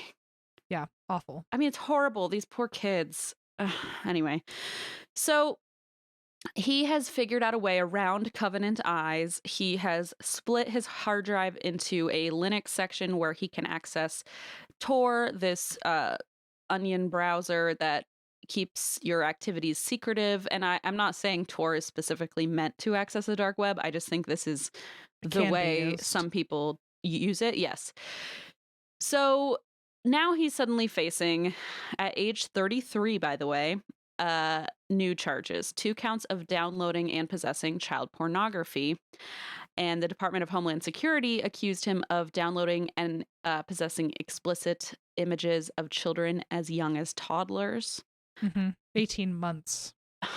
Fuck. I mean, babies. Like, that's sick. During legal proceedings, Josh could not live at home because he was not allowed to be near his own children. I do remember his wife, like, speaking out in his defense often during this time. It's like you wouldn't believe. And it was so also cringe. after. Do you cover the show Counting On at all in this? No, not really. But okay. But I know I meant to mention it earlier. It's where they, like, take him out. Yeah, so after, like, half of the scandals, they got rid of Jim Bob and Josh, but they had a new show after 19 Kids and Counting was canceled. They called it Counting On. And they focused on some of the girls, right? They focused on this. It was mainly 2 of the girls, but it was really any of the siblings that were 18 and older were allowed to be on the show. And it included Josh's wife. But here's the other fucking drama in between him touching his sisters and this child pornography thing is right in the middle. It was right as the show was, like, already going to happen, I think, or, like, the show had just been, like, greenlit. And so it was, like, the worst time for, like, Josh to finally have his, like, to have another scandal. It was when the Ashley Madison scandal came out. Oh my god, I didn't even talk about the fucking Ashley Madison. That's not even in here. I, like, totally blanked on that. He's a messy man. So it was right after. Oh my god, that was crazy. The irony of the Megyn Kelly interview with Jessa and Jill when they were like, there's no more scandals after this. Like, it felt like weeks later, the Ashley Madison scandal came out, which, if you don't know, Ashley Madison was a website truly meant for people to go online, make an account, and find people to cheat on their spouses with. Quick correction, is a website. Is still very much active. Like, that's the whole point, is, like, to go cheat on your partners. Like, just to give you an idea, their slogan is "Life is short, have an affair." I'm sorry, I'm laughing out of, like, disbelief. It's outrageous. But so there was some drama years ago now where a hacker broke into Ashley Madison, the website. It was like a whole hacking group. Let me pull up their name, because the Impact Team. Yeah. The Impact Team. And they basically held the website hostage and said, like, you give us something in return, I'm assuming money, or else we will release all of the back-end login information of all the people who have accounts on Ashley Madison, and will basically rip your website apart because all these people will be found out by their spouses. The whole also point about this Ashley Madison is that it's supposed to be under wraps, completely anonymous, secret, anonymous, like no one will ever find out. You know, that's the whole point. And so, like, this was suddenly saying we're gonna blast everybody's email addresses out. And everyone can look up, like, all the roster of people, and they can see if their spouse was cheating on them. So then the Ashley Madison scandal happens shortly after him, like, touching his sisters, and name, one of the biggest names to come off that list was Joshua J. Duggar. And so then there became this whole other thing where basically when 19 Kids and Counting was canceled, then Counting On starts. The whole first episode is just the siblings and his wife reacting to the Ashley Madison scandal, where they're all in tears and they're all like, we were like, Anna was saying like, I never saw this coming, which like, okay, like I'm sure maybe you didn't, but like he was also so slimy. Like it just feels like in hindsight, how did no one see it? Yeah. And but even his sisters were like, we went on television and fucking defended you, and like we all backed you, and like to know that you still like as you were in the middle of this scandal, you had a whole other scandal that you knew about and you weren't telling anyone. So then now he like, and everyone was like, Anna, you need to like leave him. Even the siblings were like, they, as we have discussed for the last 2 hours, so sorry everybody, but they were all very like, marriage is for life, it is a commitment, you do not get divorced. And a bunch of the siblings were now like old enough to have their own social media. A lot of them have been married. There's a whole other scandal we never even talked about, which was Jill, which she like kind of started breaking away from the family, and it was the first real sibling to start kind of like implying that things aren't as pretty as they seem at home. But a lot of people were now old enough to make their own opinions, and they left the house so they didn't have to like play, to the family anymore. And they were saying like, I'm pro divorce. If he's cheating on you, leave. This is not what God would want for you. And so now there's like sides to the family being like, you need to leave him. And she fucking stood her ground and she was like, that's my man. Oh, fuck off. And so then, anyway, they stay together. They end up having another kid. They have like 3 more kids after this. Oh. And every time like they'd announce a pregnancy, you could just hear the entire universe go, yay. Like, we're so happy for you. Like, and during the Ashley Madison scandal, she was pregnant, I think, or during the child pornography one, she was maybe also pregnant. But so anyway, the whole Ashley Madison thing happens. And then the child pornography thing. Oh my God. So then everyone was like, Anna now has to leave him, right? Because she has 7 fucking kids with him. Mm-hmm. Like, they are all babies, and he could be doing something with them. Like, you don't know. And anyway, I really went off on a tangent there. I just feel like she was trapped. Like, what else could she do? She's also been told her whole life that this is all she'll ever know. Yeah, she's trapped in an abusive fucking situation. It's like, how do you even... And it to this day, there's still a lot of back and forth on people's opinion of Anna, because I bet. People are like, yes, you are in an abusive relationship, and yes, you don't realize that you can get out because you've been told your whole life you can't operate without a man. Right. And like to a point where like she lives with the Duggars still, or like lives on their property. Well, and to think like you have all these children, like you need somebody to help you. Like you're kind of stuck. And she was told she never have to work, so how is she gonna like handle 7 children in a house? So she like still lives on the Duggar property, and like, but like, so a lot of people are like, we feel bad for you there, but at some point, like your maternal instincts have to like hold some accountability here for on behalf of your kids. Yeah. Oh, it's a rocky topic, but a lot of people have differing opinions on the Anna thing. So. Yeah, I don't, again, like a lot of this is so layered and like complicated. It's hard to know where I even stand on some of it. But I do have some more fun facts about the Ashley Madison thing that okay. I don't know if I'm sure you know this already, but for anybody who doesn't, because I totally forgot to even put this whole section in. But basically, it got leaked that he was one of the primary users, and apparently Ashley Madison has also had quite a few scandals in that it's known for sex workers to get on there and, engage in sex work online. I'm glad you brought this up. With married men. And so it turns out he was also paying for a guarantee and a fair guarantee, which costs $250, which is like if he didn't have sex with someone, he'd get his money back. And he spent like over $1,000 on this website to meet with people. He also had I don't remember who it was, but there was a sex worker on there who ended up, I think, trying to sue him because... So Danica... there it is. Danica Dillon. She claimed that she had sex with Josh on 2 separate occasions. She was a sex worker, and she said that he offered her $1,500 for sex, but it turned violent, something she did not consent to, and then he only paid her $1,000, and she ended up suing him for assaulting her to the point of causing physical and emotional injuries, and she, asked for damages, and the oh god, it's upsetting. He paid her $1,500 for sex that she claimed was violent enough to make her feel like she was being raped. And she ended up dropping the lawsuit. And the rumor is, we don't really know, but the rumor is that, he paid her off, basically. Like, they settled outside of court. And then they linked his email to an OkCupid account. Oh and my by the way, God. this whole time he is working at, let me pull up the actual spot where he was working. He was working in DC. That's the FRC, the Family Research Council. That's the one in DC at the conservative lobbying group there when all this was going on. And he made, and this is alleged because there's not real proof about it, but he used someone else's photo and created this Joe Smithson character and wrote like this weird bio. I'm an executive in the city. I develop strategies, meet people, crunch numbers. Ugh. And then he wrote, I'm really good at humor. It's like, okay. Yeah, nice I'm try.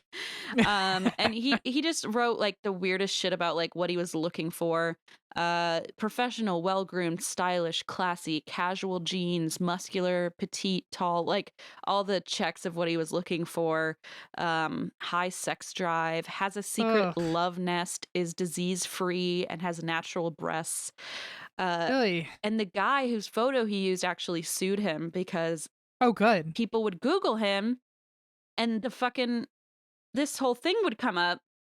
And so he was not getting jobs because people were like, oh, he's like this a creepy sex offender guy. Well, also, a lot of people think, so it was like a big thing and a big arc in the show when he moved to DC. And now a lot of people are like, maybe he just wanted to get the fuck out of town where nobody knew him, so he could just cheat on his wife and do whatever he wanted. He immediately created all these accounts, was paying thousands of dollars. And so that all happened exactly. Well before the child pornography FBI charges came out. So basically his wife is, was defending him throughout all this. And during the legal proceedings, he actually couldn't live at home because he was not allowed near his own children. He stayed with a pastor and had to be monitored by GPS anytime he went out. He was only allowed to go to work, doctor's appointments, and church. Wow. So kind of them. Yeah, right. Yeah. Josh was ultimately convicted on 2 charges of receiving and possessing child sexual abuse material. And before sentencing, Josh's family wrote letters to the judge pleading for a light sentence. Michelle wrote, Joshua has a tender heart and he is compassionate towards others. And his wife claimed in a letter to the court that he is the kindest man she knows. So Josh faced a maximum 20-year sentence, and on May 5th of 2022, he was sentenced to 12 and a half years, which he is currently serving in federal prison, and he will not be eligible for parole until he serves 10 years of his sentence. His family continues to support him, and movements like the Quiverful movement continue to endorse the Duggar family as an example of living a godly life. And, there's so much more to this, like you said. Like, I was reminded right before we started recording of the transphobic robocalls that Michelle would make, where like you'd pick up the phone and be like, hi, like a pre-recorded, my name is Michelle Duggar. I have some shocking news to share with you. She has this like weird high-pitched voice. She does. I'm telling you, men. And I said, you heard that right. Men are going into female-only spaces and they are sexual deviants. And it's like, your son is like a rapist. What are you talking about? That these sexual deviants, especially like, and then I think that might have also been where a comment about like his. Well, no, they might be different conversations. But a bunch of queer people came out and they were like, "Oh, so like we live like nefarious, deviant lives, but like you can cheat on your wife and touch your sisters and like look at child pornography, but we're the awful people." So it was just like there was a lot of back and forth of like just you couldn't be a bigger hypocrite. I mean, really, like it's almost, if it weren't so fucked up, it would be comical, like how outrageously backwards all of this is. And this did lead to a bunch of the siblings, again, who are now old enough to like have their own opinions, or they're married off and all this, so they can say whatever they want. Right. They have posted like, or some of them have posted about their opinions on the trial and have like straight up said like, it's good that Josh is in jail. And like, so at least not all of them feel like they have to still protect him. They've said like, that's good. They're like, this is the right thing to do. That's good. That's comforting at the very least. Yeah, man, it's a shit show, dude. It's wild. It's wild. I mean, it's crazy town. Well, if anyone ever wants to hear me spew more scandals about like Jill Duggar kind of not leaving the faith, but like definitely causing waves in her family. Now I want to know. So I'll tell you about that. That'll be the after chat. How about that? Oh, that's a great idea. Oh my God. Okay. Yes, 100%. Let's do it. If 2 hours of Duggar information wasn't enough for you, please head over to Patreon and listen to our after chat where I will be talking about Jill and Ginger Duggar's escapes from the IBLP. Oh my God, I can't wait. Happy birthday, Em. Oh, Christine, this was so lovely. I know it was 3 hours and I'm sorry for everybody, but I'm also not, because I feel like a birthday episode, like people probably saw it coming. Yes. Wow. You really have been holding out on that topic for so long. I know. And it was like in February, I was like, we got to get this fucking rolling. And so I've been like obsessively watching like YouTube, and I couldn't talk to you about it, which was like so painful. So we finally have something to talk about. It's so weird to hear you saying, oh, in an interview Ginger said. I'm like, I know. I'm so excited. And I feel like I'm just coming to the dark side with Vanderpump Rules, with 19 Kids and Counting. I have no self-control anymore. It's beyond me. Okay, well, wow, you really, this was such a good call. Yay! Well done. Oh, thank you. And also, I'm so glad he's rotting in jail. Yeah, fuck that guy, man. Fuck that guy. All right, well, I guess we'll see you over at Patreon, folks, and I hope everyone else has a very lovely birthday. If you're an early June baby, happy birthday, and we hope you're celebrating right. And treat yourself to a present, because I'll always endorse that, and eat a lot of cake. Yes. And that's why we drink and eat cake.